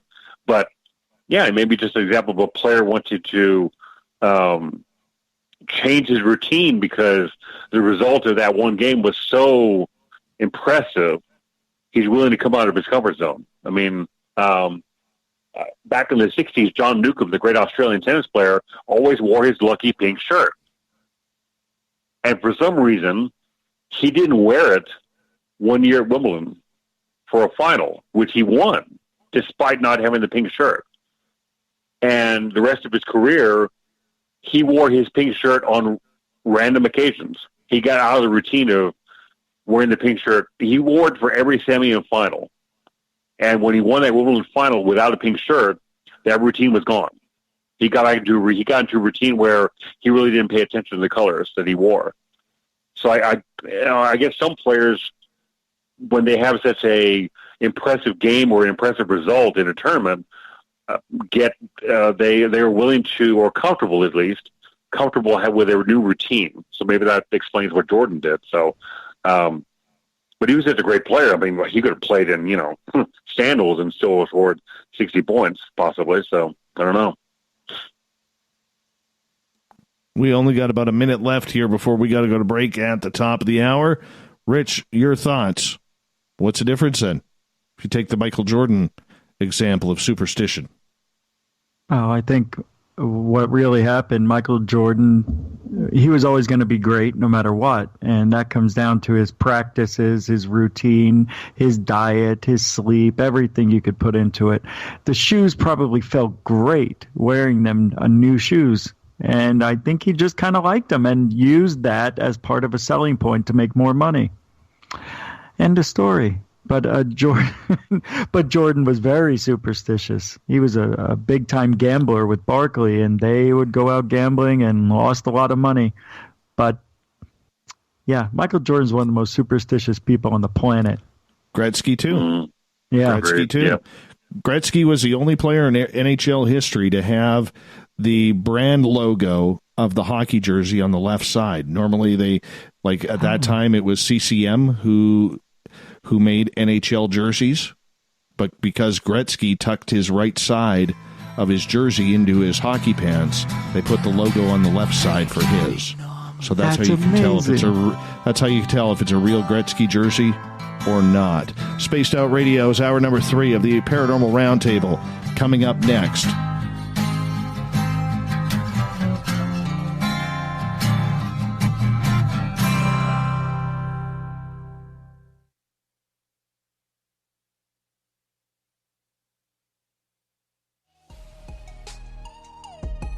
Canada's largest UFO conference is ready to roll in Toronto this September 21st and 22nd at the Alien Cosmic Expo. This year is about the experience. Listen to the stories of Dave Scott, Travis Walton, Paula Harris, Grant Cameron, Ryan Stacy, Richard Dolan, Leslie Mitchell-Clark, and more. Get your tickets now at aliencosmicexpo.com.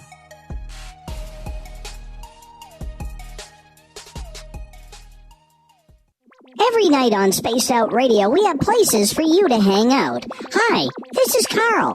Join our SOR Space Travelers group on Facebook for live chat. On Twitter, using hashtag Spaced Out Radio. You can also join us in our Spreaker chat room. Check us out on Instagram at Dave Scott SOR. All of our archives are free on YouTube at Spaced Out Radio. By the way, I'll be watching you at your window until you do. Bye! Come hang out with me, Little Richie G, as I take over the airwaves on Spaced Out Saturdays. This is Rich Giordano, and I'm going to bring you the most fun on the radio you can have with your clothes on. We're going to get to the heart of the subjects from UFOs to what's going on in the paranormal and everything in between. So come join me at spacedoutradio.com starting at 9 p.m. Pacific, midnight Eastern, for the fastest 3 hours of your week. Looking for something new to push your limits? Look Beyond the Spectrum, a new docuseries featuring some of the best researchers in the world when it comes to everything from UFOs, government cover-ups, and Bigfoot in the forest. Truth seekers like Steve Bassett, Dr. Jeff Meldrum, Richard Dolan, as well as others all chip in to bring their knowledge to you. Beyond the Spectrum can be found on Amazon as well as Tubi TV. Tell us what you think on our Amazon page. Come get spooked at the 4th Annual Forest Moon Paracon in Cedar-Woolley, Washington, Saturday, September 28th. UFOs, ghosts, aliens, Bigfoot. Speakers include Mike Morin and Jason Jordan, R. Keith Andrews, and Dave Scott from Spaced Out Radio, and so much more. There will be workshops and a VIP roundtable. Get early bird tickets now at fmparacon.com. So, you love talk radio? Then you'll love TalkStreamLive.com. TalkStream Live is always on, 24/7, with the best streaming talk shows. Find your favorite talkers and discover some new ones. It's free, readily available online or on mobile with any smartphone or tablet. Finding your favorite talk shows all in one place has gotten a whole lot easier. Just go to TalkStreamLive.com. Be sure to download the free apps from Google Play or the iTunes App Store. Looking for a place to advertise at a very reasonable cost? Look no further than Spaced Out Radio. SpacedOutRadio.com has an advertising tab that you can click to check out our daily, weekly, and monthly packages to play on the radio, or our website including social media. From commercial spots to banners, we have it all. Check out our competitive pricing today. A timepiece is a reflection of who you are, and what better way to show off the real you than with an Escape watch? Escape is a lifestyle brand accessorizing your days and nights. Choose to escape and create the life of discovery that you deserve. Dream, play, unite with your own personalized Escape watch. Head to escapewatches.com. There is no time like the present to enjoy your escape. Use promo code SMF2017 for your 20% discount today. We all know on Spaced Out Radio we love a good beard and mustache, so why not take care of your facial hair with Mighty Moose Beard Oil? Made in Canada, we're taking care of beards and stashes around the world. We use 100% natural ingredients with our oils and balms to make your whiskers feel silky smooth. Use promo code SOR2019 at MightyMooseBeard.com today.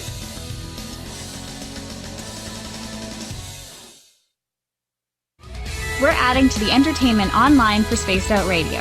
I'm Amber Bekkerud, and I want to invite you to subscribe to our YouTube channel and check out Cryptid Tales, where I will take you on a journey into some of the strangest legends and lore from around the world, relaying the stories to you of the strange creatures and experiences that people have had throughout time.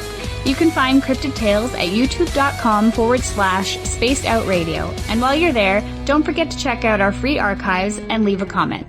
See you there. Heading to Vancouver and looking for a night on the town? The Moose Vancouver is the bar that never stops rocking until 2 a.m. every night. The Moose has great food with everything on the menu from $6.95 to $8.95. Fantastic, vibrant staff and rock and roll that will bring you back to when the music was real, the hair was long, and the guitars were rockin'. Get your party on at the Moose Vancouver, the official party bar of Spaced Out Radio. Coming soon to our website, spacedoutradio.com, is the SOR Space Travelers Club. For just $5 a month, you can get into a private area on our site where you can hang with other listeners in our chat room, post in our forum, and check out a bunch of exclusive content and store that won't be found anywhere else, including a nightly after-show party with Dave. It's going to be the best $5 a month you're going to spend. The SOR Space Travelers, only at spacedoutradio.com. At spacedoutradio.com, we have a little bit of everything for you to stay up late. So while you're there, check out our SOR Newswire, where our team brings you stories of the weird and strange to the WTF from around the globe. News on Bigfoot, UFOs, paranormal, Darwinian-type crime tales. It's the stories that the mainstream media usually won't touch.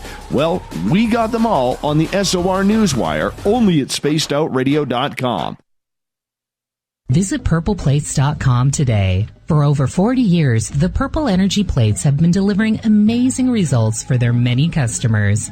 Inspired by the great genius Nikola Tesla, the harmony, healing, and energetic effects of the plates have proven over and over to be beneficial and often miraculous to thousands of customers. Check their site for daily specials and choose from their many energy products. You won't be sorry. Visit them today at purpleplates.com. Hello, this is your guitar man, Ron Bumblefoot Thal, and I have to tell you, I love the response I get for Little Brother is Watching from Spaced Out Radio fans. It's amazing how music can inspire and make people think deeper about what's going on in the supernatural world. You can head over to my website, bumblefoot.com, to check out my music, my guitar workshops, my touring, even check out some of the hot sauces that I'm working on.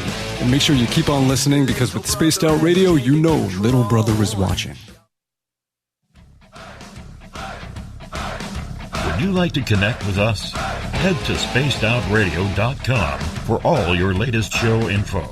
Now, back to Dave Scott and SOR.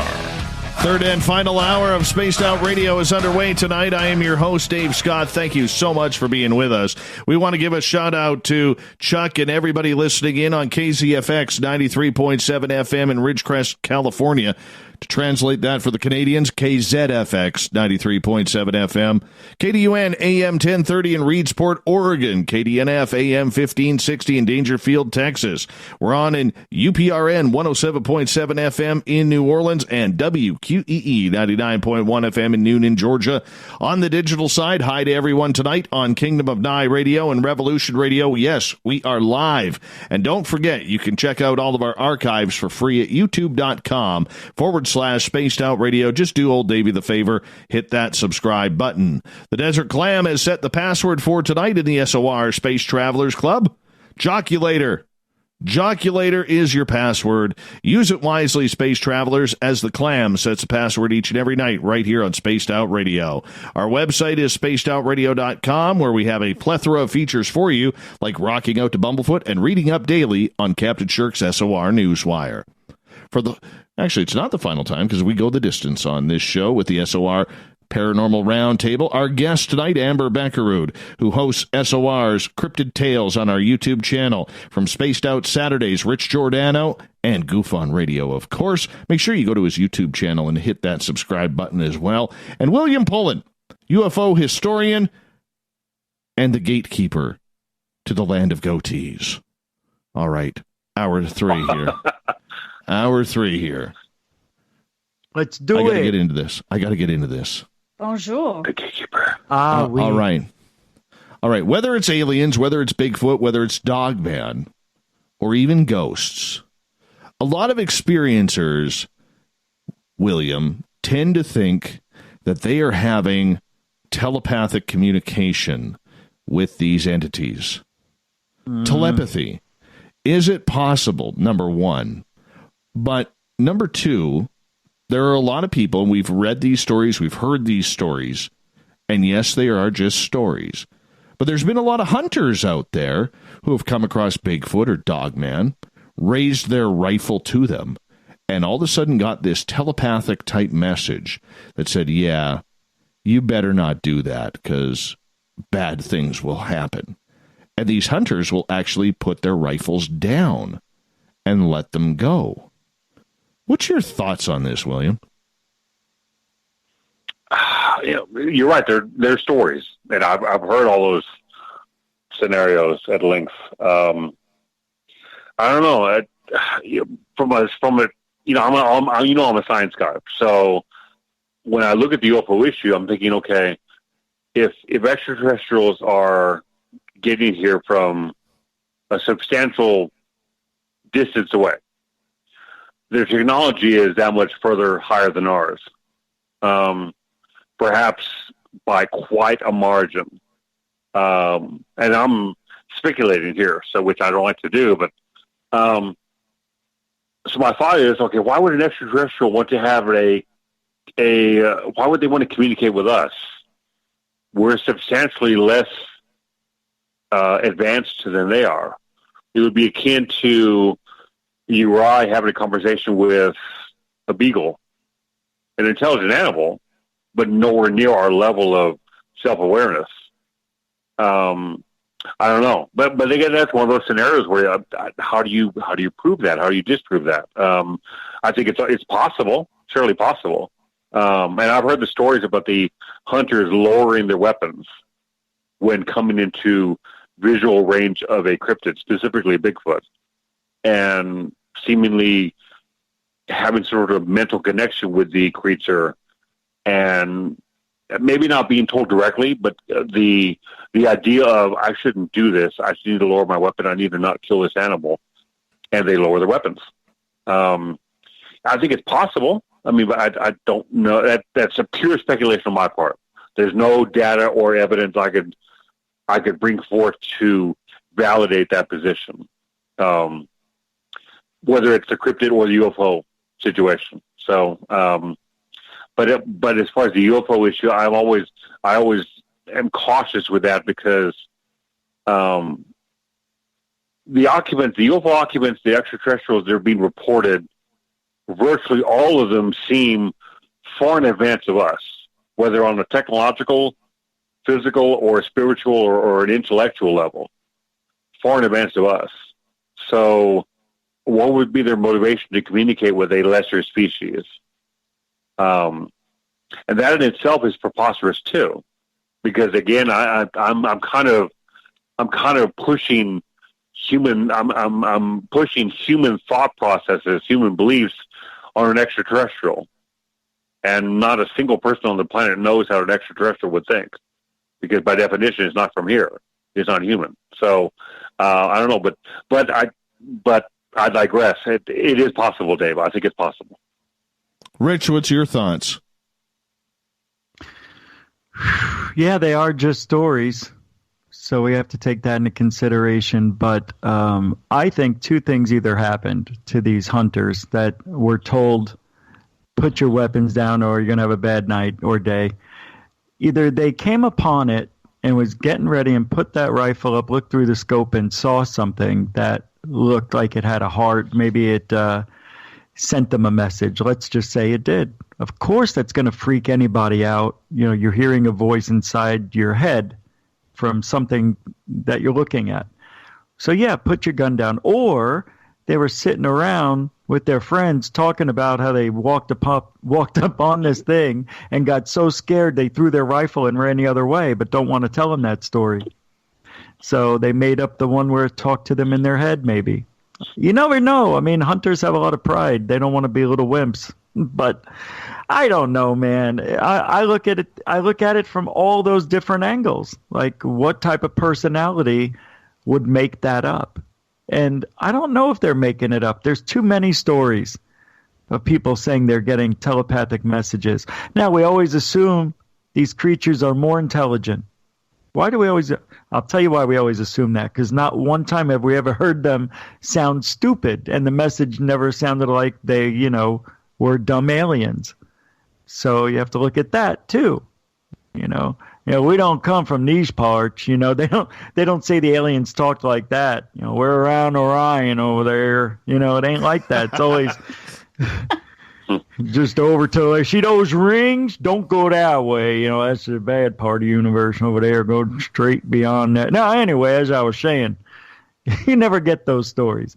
But they have these spaceships. we assume because of all the stories that they're more intelligent because they can go great distances. But if they can communicate with the mind, that's just another form of witchery. I don't know, man. It's crazy. And that's all I got to say about that. I can understand the fear. I can totally understand the fear. I mean, let's face it. You know, a lot of hunters, there's a little bit of ego that goes along with that. And hey, if you came across an 8-9 foot tall Bigfoot, you're probably going to be a little freaked out. Let's be honest. You probably are. And if you drop your gun and run, I could totally see that. I could totally see where that would be played out. I really can.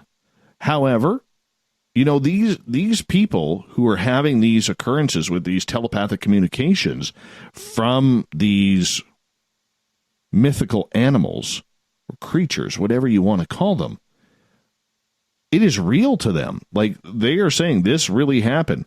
I was talking to a gentleman, a First Nations gentleman up here, where him and his brother-in-law were hunting, and they came across 2 dogmen. They came across them, and his brother thought they were a bear because they were out bear hunting, and they thought it was a bear, a couple of bears standing on 2 feet until he zoomed in with his scope. And the one looked back, they were about 200 yards away. The one looked back at him, and he just looked at the man who told me the story and he said, I can't do this. Put his rifle down, and they got out of the area very quickly. There was fear among that. Like, if they had pulled the trigger, something horrific was going to happen to them. Because for a lot of people out there, especially the First Nations, they're not sure if they can actually kill them. They're not sure. And to have that fear that if you pull the trigger that something worse is going to happen, I don't know if that's just human survival or if that's actual telepathic communication, Amber. You know, it's funny that you bring that up because I was literally sitting here thinking the same thing about the First Nations specifically, even back home. And, you know, all the stories that I heard coming from the elders and, you know, out in the bush, and they come across Sasquatch and they have that respect to put down the rifle, or they have that conversation with this being, this creature. And I think for them, a lot of it is that it's such a big part of their culture that respect is just there no matter what the generation. You know, even if it's a young kid, kids today that have seen Sasquatch, they respect Sasquatch. That's just what you do. So I think for them, it's just mostly that it has been passed down for so many generations to just respect this creature. You don't shoot it if you realize what you're looking at. And I think for us, maybe there is some grain of telepathic communication. I mean, there has to be some sense of understanding between animals, period. It's a lot the same, kind of looking at it as a real world perspective of you trusting your pets. Your pets have to trust you, and there's that unspoken, almost telepathic communication between you and your pet that you are going to take care of them in a situation, or that they have your back in a certain situation, whether you're being attacked by somebody or something. So, you know, whether that's actual telepathic communication or just us making things up in our heads, I think it is a very real thing that people deal with on a regular basis with cryptids or regular everyday animals. Is it just in our head, William? No, I don't think so. No, I mean, clearly as humans have become more advanced as a species, we've become less in tune with our natural abilities. We've become less aware of our environment. We pay more attention to our picket fence and our tune-up kids rather than the planet around us. You know, we don't look up into the sky. We've lost our keen sense of smell. We've lost our keen sense of eyesight, our awareness of what's going on in the world around us, because we haven't needed those senses. We built this technological world around us where instead of being hunted, like Richard was saying, where instead of being hunted by saber-toothed tigers and dire wolves, now we have to worry about not getting run over by a car. So our everyday survival is not dependent upon our physical senses per se. But when you go back into the forest and then you interact with the environment on a more consistent basis, which hunters do and campers do and hikers do, perhaps that cog is turning back with those individuals. Perhaps they're more in tune with their environment the way we used to be as a species, say, several thousand years ago. Perhaps that's what's transpiring. And, that connection with Mother Nature is maybe perhaps reestablished, at least in a very cursory way, by in individuals that are in nature more often. Perhaps that's what's transpiring. So, again, I've said it several times tonight. I mean, the psyche, the mind is a powerful thing. We don't know how it works. It's bizarre. The brain is it's the largest organ in the body, and we know very little about how it works, not just in a physical sense. So, these connections with cryptids and other animals and each other on some level, and the potential with extraterrestrials, again, it's possible because we don't know how our brain works. We don't know how their brain works, much less our own. So it's still possible that this might be transpiring. When you say it's still possible that telepathic communication could be real, what exactly do you mean by that? I guess that term. I guess I used the wrong terminology. I guess it's I'm hedging. I guess I'm hedging my bets from a scientific standpoint. I guess what I'm trying to say is that there's no data out there that shows definitively this could not be valid. In other words, it hasn't been disproven. Is there a way to prove it? No, there isn't. But there's no data out there that shows definitively that this scenario is just bunk either. So, but it's like a lot of the other subject matters we've talked about tonight. There's no definitive way to prove or disprove them. So the possibility is still there that that's actually what's transpiring. But that's kind of where I sit. There's, you know me, Dave. I'm a data guy. But when there's no data at all, it's impossible to take a definitive position on anything. Therefore, a cautious approach pays off because you can't prove or disprove these scenarios with any data. Therefore, all possibilities are still on the table. I guess that's the best I can. That's the best way I can put it. Well, this leads to Nikki's question, and she's asking, "What does the panel think of telepathic abilities in humans?" Then, Rich, do you believe it's possible? Do you believe that eventually you and me can be, you and Phoenix, me in the middle of nowhere, can be having this telepathic communication together? Nope. I really don't think so. Unless you somehow can add technology into it, I don't think it can happen naturally. I don't think it happens, period. I don't think anybody's doing any traveling to other universes, and people are going to hate me for this, but I don't think there is any proof we're talking to aliens. So, no, I really don't believe it. And I'm not going to say I believe it just to make people happy either. Tired of doing that. Tired of half-assing it and saying, well, maybe this, maybe that. No, this time I'm firm. I don't believe it. And I don't think you and I will ever be able to have that beautiful conversation in our head. That hurts me. No, but we can still talk, though. I'm sending you a telepathic message right now. I got it. Thank you. Stop. Amber, how about you?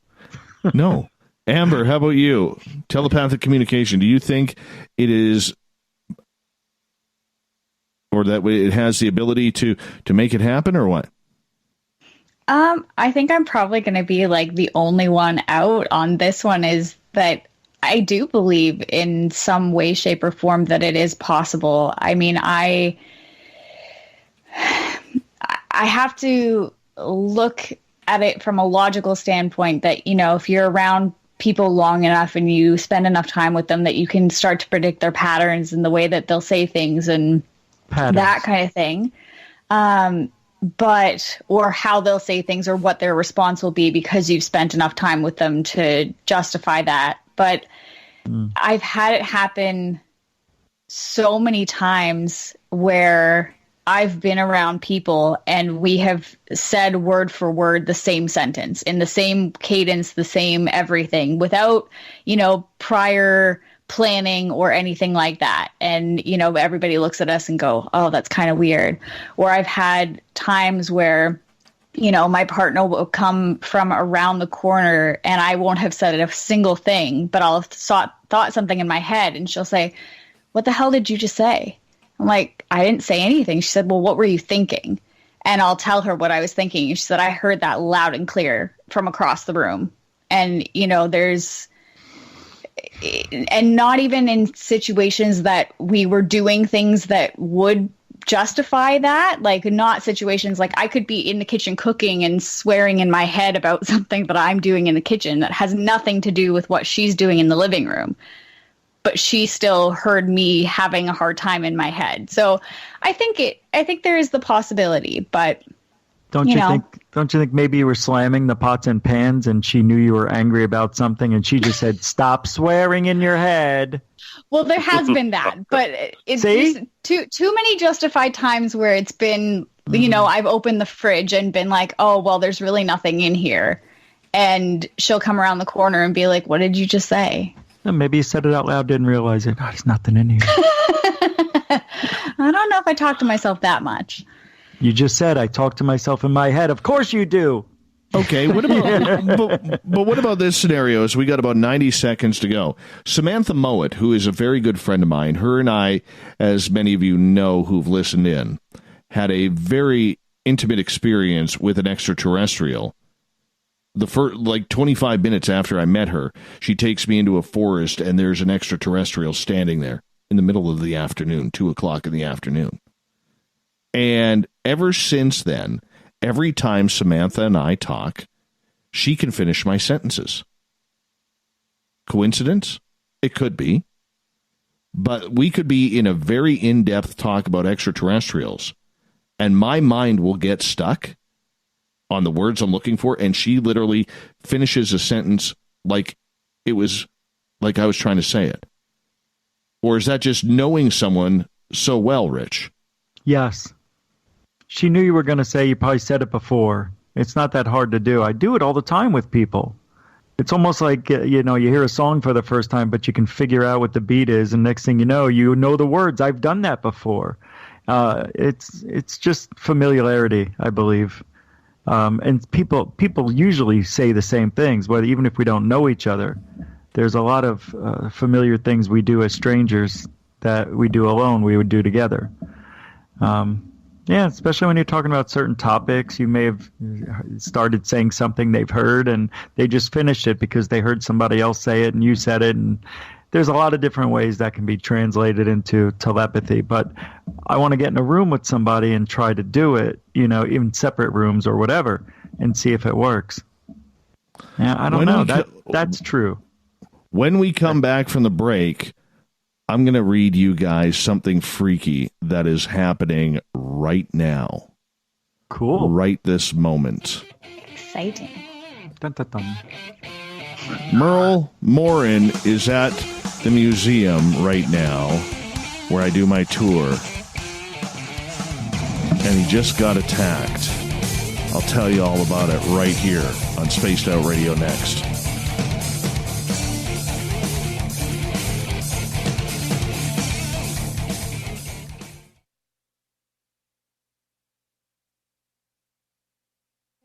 Every night on Spaced Out Radio, we have places for you to hang out. Hi, this is Carl. Join our SOR Space Travelers group on Facebook for live chat. On Twitter, using hashtag Spaced Out Radio. You can also join us in our Spreaker chat room. Check us out on Instagram at Dave Scott SOR. All of our archives are free on YouTube at Spaced Out Radio. By the way, I'll be watching you at your window until you do.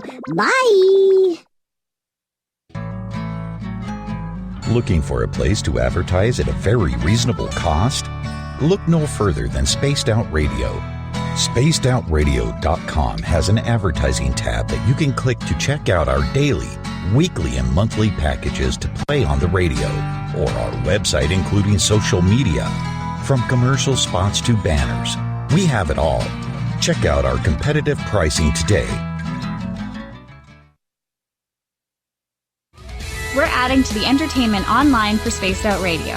I'm Amber Bekkerud, and I want to invite you to subscribe to our YouTube channel and check out Cryptid Tales, where I will take you on a journey into some of the strangest legends and lore from around the world, relaying the stories to you of the strange creatures and experiences that people have had throughout time.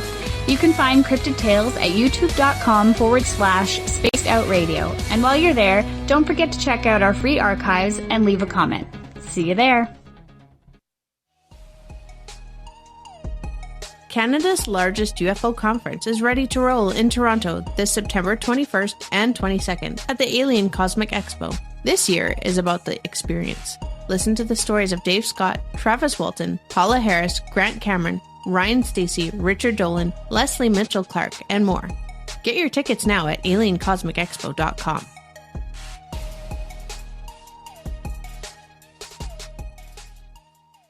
At spacedoutradio.com, we have a little bit of everything for you to stay up late.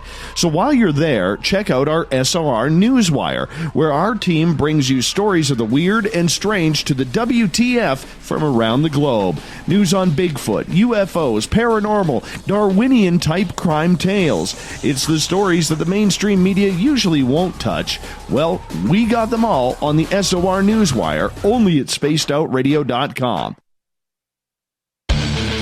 The Call of the Wild is in Vancouver. The Moose Vancouver is one of the hottest bars and restaurants in the city.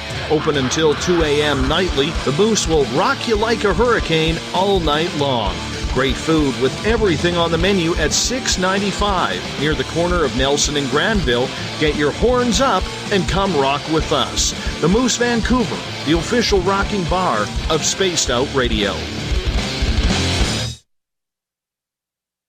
Looking for something new to push your limits? Look Beyond the Spectrum, a new docuseries featuring some of the best researchers in the world when it comes to everything from UFOs, government cover-ups, and Bigfoot in the forest. Truth seekers like Steve Bassett, Dr. Jeff Meldrum, Richard Dolan, as well as others all chip in to bring their knowledge to you. Beyond the Spectrum can be found on Amazon as well as Tubi TV. Tell us what you think on our Amazon page.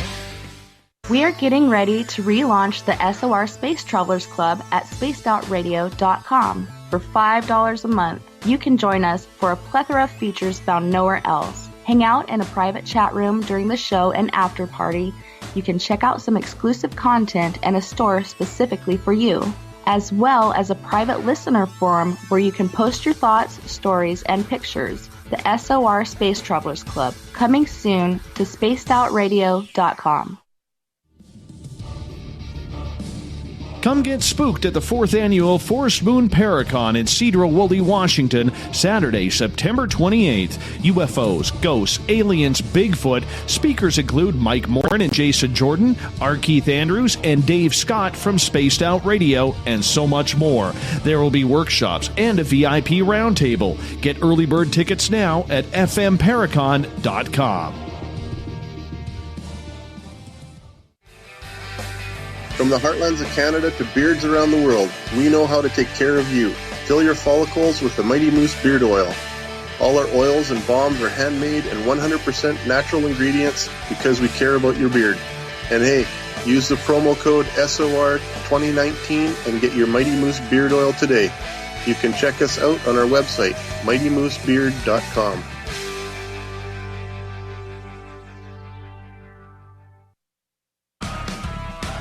Get your horns up with me on Spaced Out Radio. This is Ron Bumblefoot Thal. Come tune in to SOR where you can hear me rock out with Little Brother is Watching, the official theme song of Spaced Out Radio. And then come on over to bumblefoot.com where you can find out about my tour schedule, my music, and everything else. Bumblefoot.com keeps you up to date on what I'm doing and the best way to stay in touch with my music and music camps. Sign up for my newsletter at bumblefoot.com and remember, Little Brother is watching.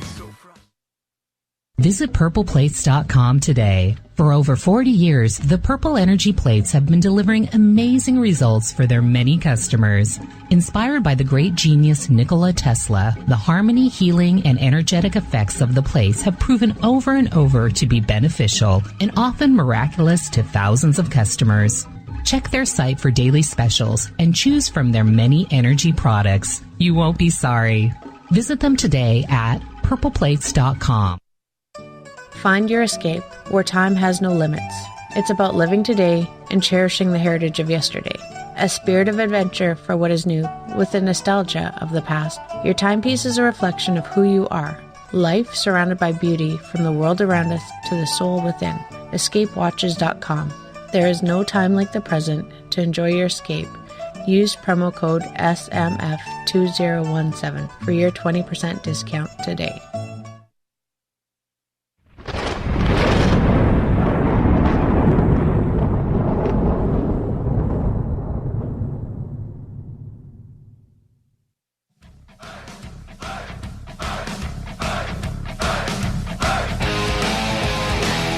We've rounded third. We're heading for home tonight on Spaced Out Radio.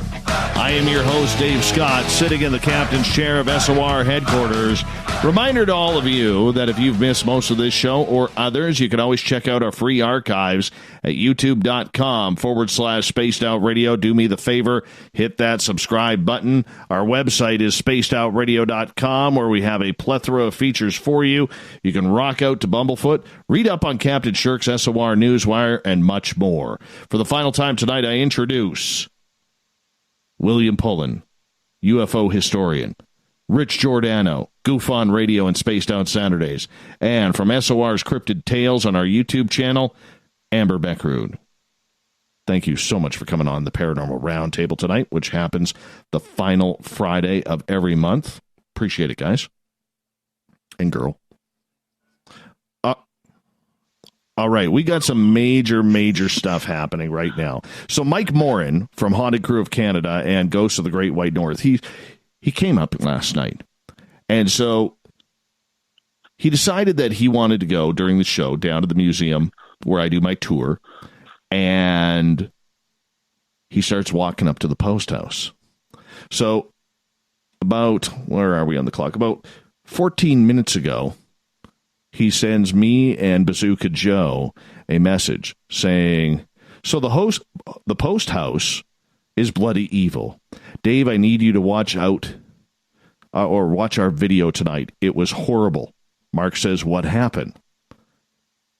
He goes, the spirit box kept on saying, Michael, Michael, Michael, Dave, Dave, Mark. We didn't even go upstairs because it's 2 stories. Mike then goes on to say, we walked up to the post house. We heard people yelling at us inside. I unlocked the door and got rushed. And Mark says, nice, man. I miss all the good stuff. Mike says, we went inside, heard footsteps upstairs. Mike then says, the spirit box was making hissing sounds at us. Goes on to say, Dave, I need you to watch the video tonight and come back tonight. It was evil. Mark says, is the portal open again? Mike then replies, then I could get a picture. A giant black-skinned devil with horns and red eyes in the stairs. I'm not even kidding. I couldn't even turn off the light on my phone. I've never experienced it. Mark says, remember I said it felt really heavy in Mary's room last week, Dave? Yeah. So this is continuing on right now. Mike says, we couldn't even make it upstairs. Mark then replies, can you send the audio of the spirit box? Mike says, that's not like me at all.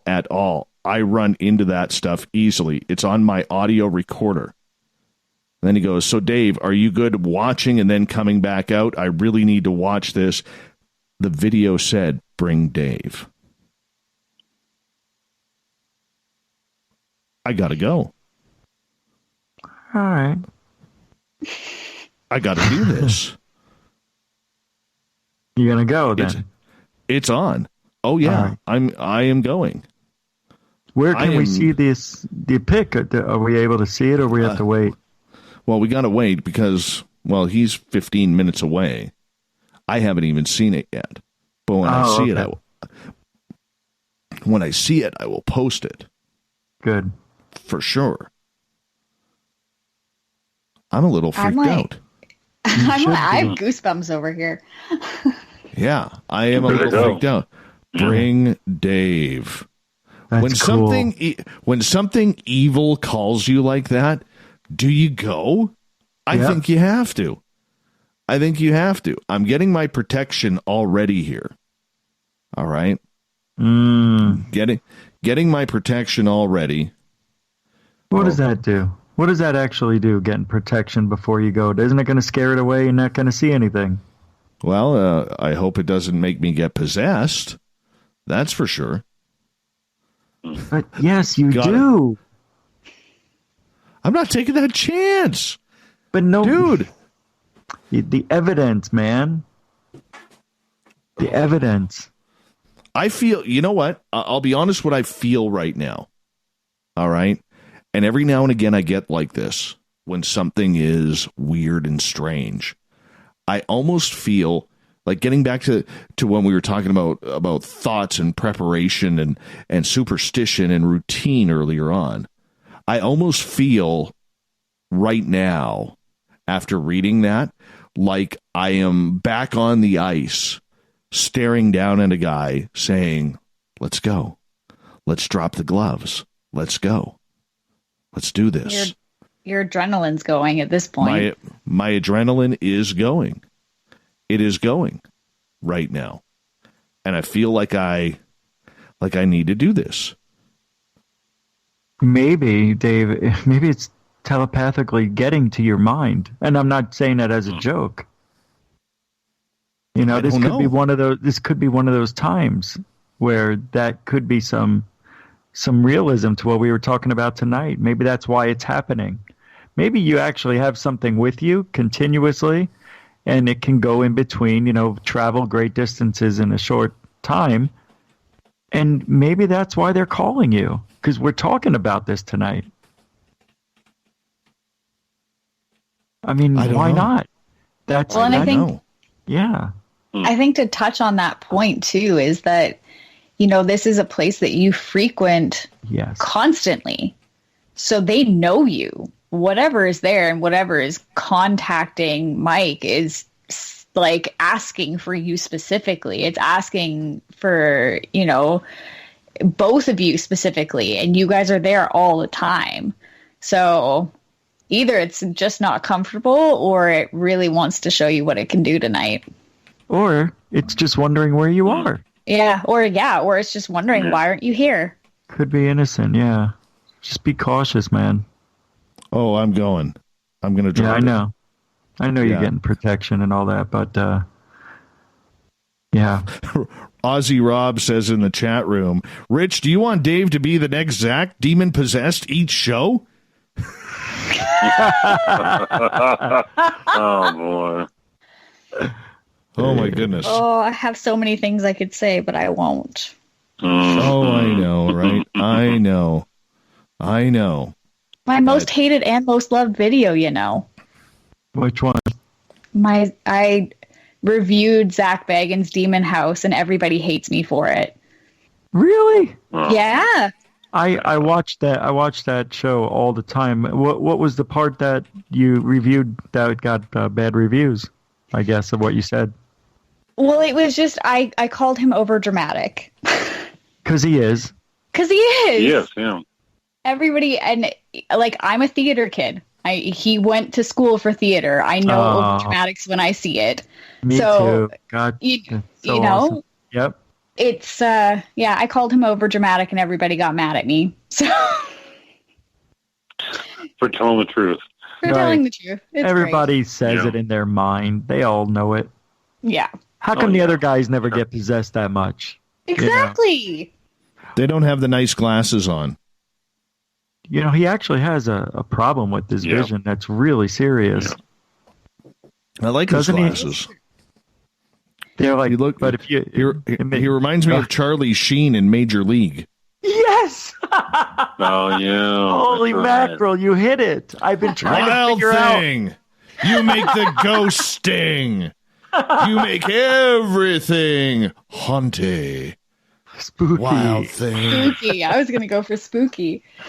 Dave. That is it. I couldn't put a finger on it. But I feel bad. I like Zach, and I hate him. But Like, don't get me wrong. I watch the show faithfully, but I always take it with a grain of salt. I have to. Yeah. Yeah, he knows when to play it.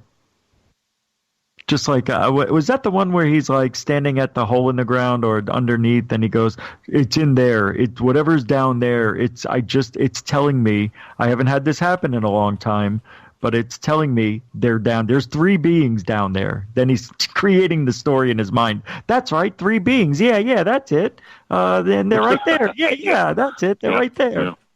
It was like a 2-hour special that he put out last year, and then he released the lost footage in January of this year. Right. And it was about the house that had the kids who were being possessed by demons and walking up walls in the States and all of that. He bought the house and then investigated in it for 3 or 4 months and interviewed everybody, and then tore the house down but kept the stairs and some of the dirt from the basement and put it in his museum. And, like, there are definitely things in there that I can't explain. I will 100% admit that. Like, there are things in there that I can't explain or what have you, but he's just over dramatic sometimes. Yeah, he is. Yeah. He's always been that. You know, he used to be like a real crying, whiny, "Stop running, stop it, you guys, shut up. He was so mean to everybody. It's like... Sounds like him. But over the years, he has calmed down, but he's got more dramatic, 100%. Yeah. He's calmed it down. Turned up the dramatics. He's made a hell of a lot of money doing it. That's for sure. Yeah. Yep. A little bit, yeah. It came from money, too, I thought. His parents had money. That I don't know. Yeah, He's no, done they well did. for himself, though. When you have the number one show on cable television, you get paid. Oh, yeah. You get paid well. Probably gets maybe like $50,000 an episode, probably. Probably close. Easy. Probably 20, even 20 to 30. More than that. No, 50,000, maybe 100. I don't know. That's a contract I'd like to see. Hell yeah! I'm not going to lie. I would like to see that. Yeah. And then they'll have all the spin-offs that'll come from it too when it ends. Yeah. Guaranteed. Nonetheless, if Satan is calling you, William, are you going down to the building? I guess if I wasn't an atheist, yeah, I would. But yeah, I guess I would. Yeah, just check it out. Yeah, I like Rich's approach. Dabble. Look. I mean, you're not going to know until you look. So, if you go down there, you at least find out what's going on or not going on, which you won't know if you sit on your hands and stay home. So, yeah, I'd go. All right. Amber? Bring it. Go. Oh. I'd go. I gotta go. You gotta go. I have to see what's going on. Yeah, you have to. Yep. And I think, and unfortunately, too much time is passing. You needed to be there when it was hot. I don't know if it'll get hot again for you. Knowing that building that Mike is in right now, it is very hot. Oh wow! Very okay. Yeah, it's always hot, and wow. last year when Eric Cooper from Forest Moon Paranormal was up here, along with David Weatherly and Ross Allison, that's the building that they actually got the picture of the alien in the stairwell. Oh, yeah. Yeah. And there is weird things that happen in that building. Weird things. That post house was built around 1850. Wow. And it was originally a stopover for people who were heading up the Gold Rush Trail towards Alaska and the Yukon and heading back down. And so there is a lot of stuff that went on in that building. There's a lot of crushed spirits. A lot of people were murdered for their gold back in the day, because this is going on before the Royal Canadian Mounted Police was even a thought. Oh. God, if you had said it was a roadhouse in the first place, I would have been, definitely haunted. Oh yeah. It is very haunted. So we're kind of building the troops. Bazooka Joe is heading down there. His wife Bazookette Joe is heading down there. We're going to have a brawl. We're going to have a spiritual brawl tonight. I wonder if I should take a little page out of the Hanson brothers. I wonder if I should put the foil on my knuckles, just to get that added little piece of strength there so the skin doesn't cut. I don't know. What? Feels good. What? Who's putting the Hanson brothers? I don't know this. Who are they? Oh, really? Richard. Yes. Richard. You got to do me a favor this weekend. Okay. Watch the 1970s hockey movie. It's the greatest sports movie ever. What, Slapshot? Yeah. Oh, of course. Oh, I didn't put the 2 to 2 together. Yeah, I know who they are. The Hansons. I forgot all about that. Oh, yeah. The Hanson brothers. Yeah, that's right. Guy with the glasses, and that was a great movie. Robert Redford's in it. Movie. No, he's not. He's not. I'm thinking Paul Newman. Paul Newman. I got the name wrong. Yeah. Great movie. Love that movie. William, have you seen Slapshot? Not for over a decade. Yeah, it's time. I apologize. It's time again. Yeah. Yeah, I want to watch it again. Amber, I don't think you've ever watched it. I have. Thank you very much. You have? Oh, good for her. All right. Wow. Stand your ground. Her first tattoo is a hockey puck. Now that would be my first tattoo is a hockey stick. Go figure. My first tattoo that I got, believe it or not, I got it when I was 20 years old. It's on my leg, like on my upper thigh, and it is Marvin the Martian holding holding his laser beam. And I wasn't, and the funny part about it was I was always a big Yosemite Sam fan, and I went to get a Yosemite Sam tattoo. And they didn't have any stencils for that. They said, well, we got this Marvin the Martian one. And I was like, yeah, let's do it. Not even, this is way before I was really into the whole UFO and alien thing. Yeah, let's do that one. So here's I got on my leg Marvin the Martian on hockey skates. No, he's not. Does he have the skates? Hold on. Did I get the skates on? No, I didn't. He's holding his PU-36 space modulator in his left hand. And in his right hand, he's holding a hockey stick with a Canadian flag waving off of it. His rocket pistol. I've got my laser pistol. Yep. It's the way it goes, man. The way it goes. Yep. But I'll tell you. Oh, there we go. Thank you, Marcus, on Twitter for posting a GIF on the Hansons. That scene led to a really good brawl. Really good brawl.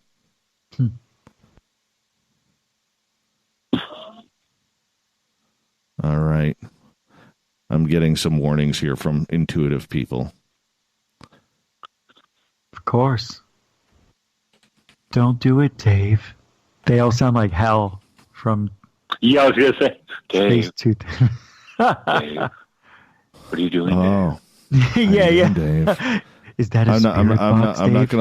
I'm not gonna lie. I'm getting a little nervous. I feel alive. Right now. You know what? I'm gonna be honest with you. I'm walking in there with Eye of the Tiger playing. Nice. Oh, you have to. You absolutely have to. There is no choice. There is no choice at all. Must do that. Eye of the Tiger. Must do. Took my turn taking chances. Bardell's going to create another video of you. If you have the chance to go on Twitter, go to GoofOn, at GoofOn Radio, because Rich Giordano has a great video put up by Bart L. of Rich singing Iron Maiden's Flight of Icarus. Nice. It's fantastic. It's absolutely fantastic. I got to shut this show down. We are at that time, believe it or not. We are at that time to say goodnight to the month that was of August with the SOR Paranormal Round Table. Mr. Rich Giordano, who you got on Spaced Out Saturday tomorrow night? Tomorrow night here on Spaced Out Radio, everybody. No, I have Jeff Willis, Arizona Skywatcher Lifetime Experiencer. Jeff is a good friend of me and the show, and anytime I do a new show or create something new, Jeff is my good luck charm. Isn't that funny? He's always my first guest I have on. No superstition there. No. That's funny. Right. That's tomorrow night right here on Spaced Out Radio. 9:06 Pacific, 12:06 a.m. Eastern is the star. William Pullin, UFO historian. We will talk to you on September 11th with Chris Cogswell on Reality Paranormal. Excellent. Appreciate that. And the lovely and talented Amber Bekkerud from SOR's Cryptid Tales on our YouTube channel. I got to tell you, kiddo, I'm so happy with those Cryptid Tales videos you are making. Seriously, it was like you took the idea right out of my head and put them right on camera. You've been doing fantastic, and you're getting a lot of views for us and a lot of people spending time on our YouTube channel. Thank you so much, Amber. No problem. And don't forget, the next episode goes up on Tuesday. Perfect. She does it every couple of weeks. We got Mr. Ron Bumblefoot Thal rocking in the background with Little Brother is Watching. Bumblefoot is the official music of Spaced Out Radio, rocking us in and out of every single show. Get your horns up for the guitar god himself. Special thanks to everybody this week listening in at home, in your cars, at work, in our chat rooms on Revolution Radio, Spreaker, the SOR Space Travelers Club on Facebook, and on Twitter at hashtag Spaced Out Radio. Your snark was fantastic this week. Wherever you may be listening, thank you so much. I know you're out there somewhere. Remember, this show is copyright by Spaced Out Radio and SOR Media Ventures Limited. Thank you so much for sharing your evenings with us this week, because together, my friends, we own the night. Mr. Bumblefoot, we need a favor. We need you to take us home.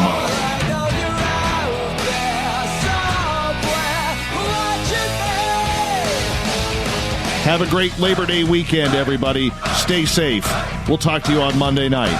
Good night.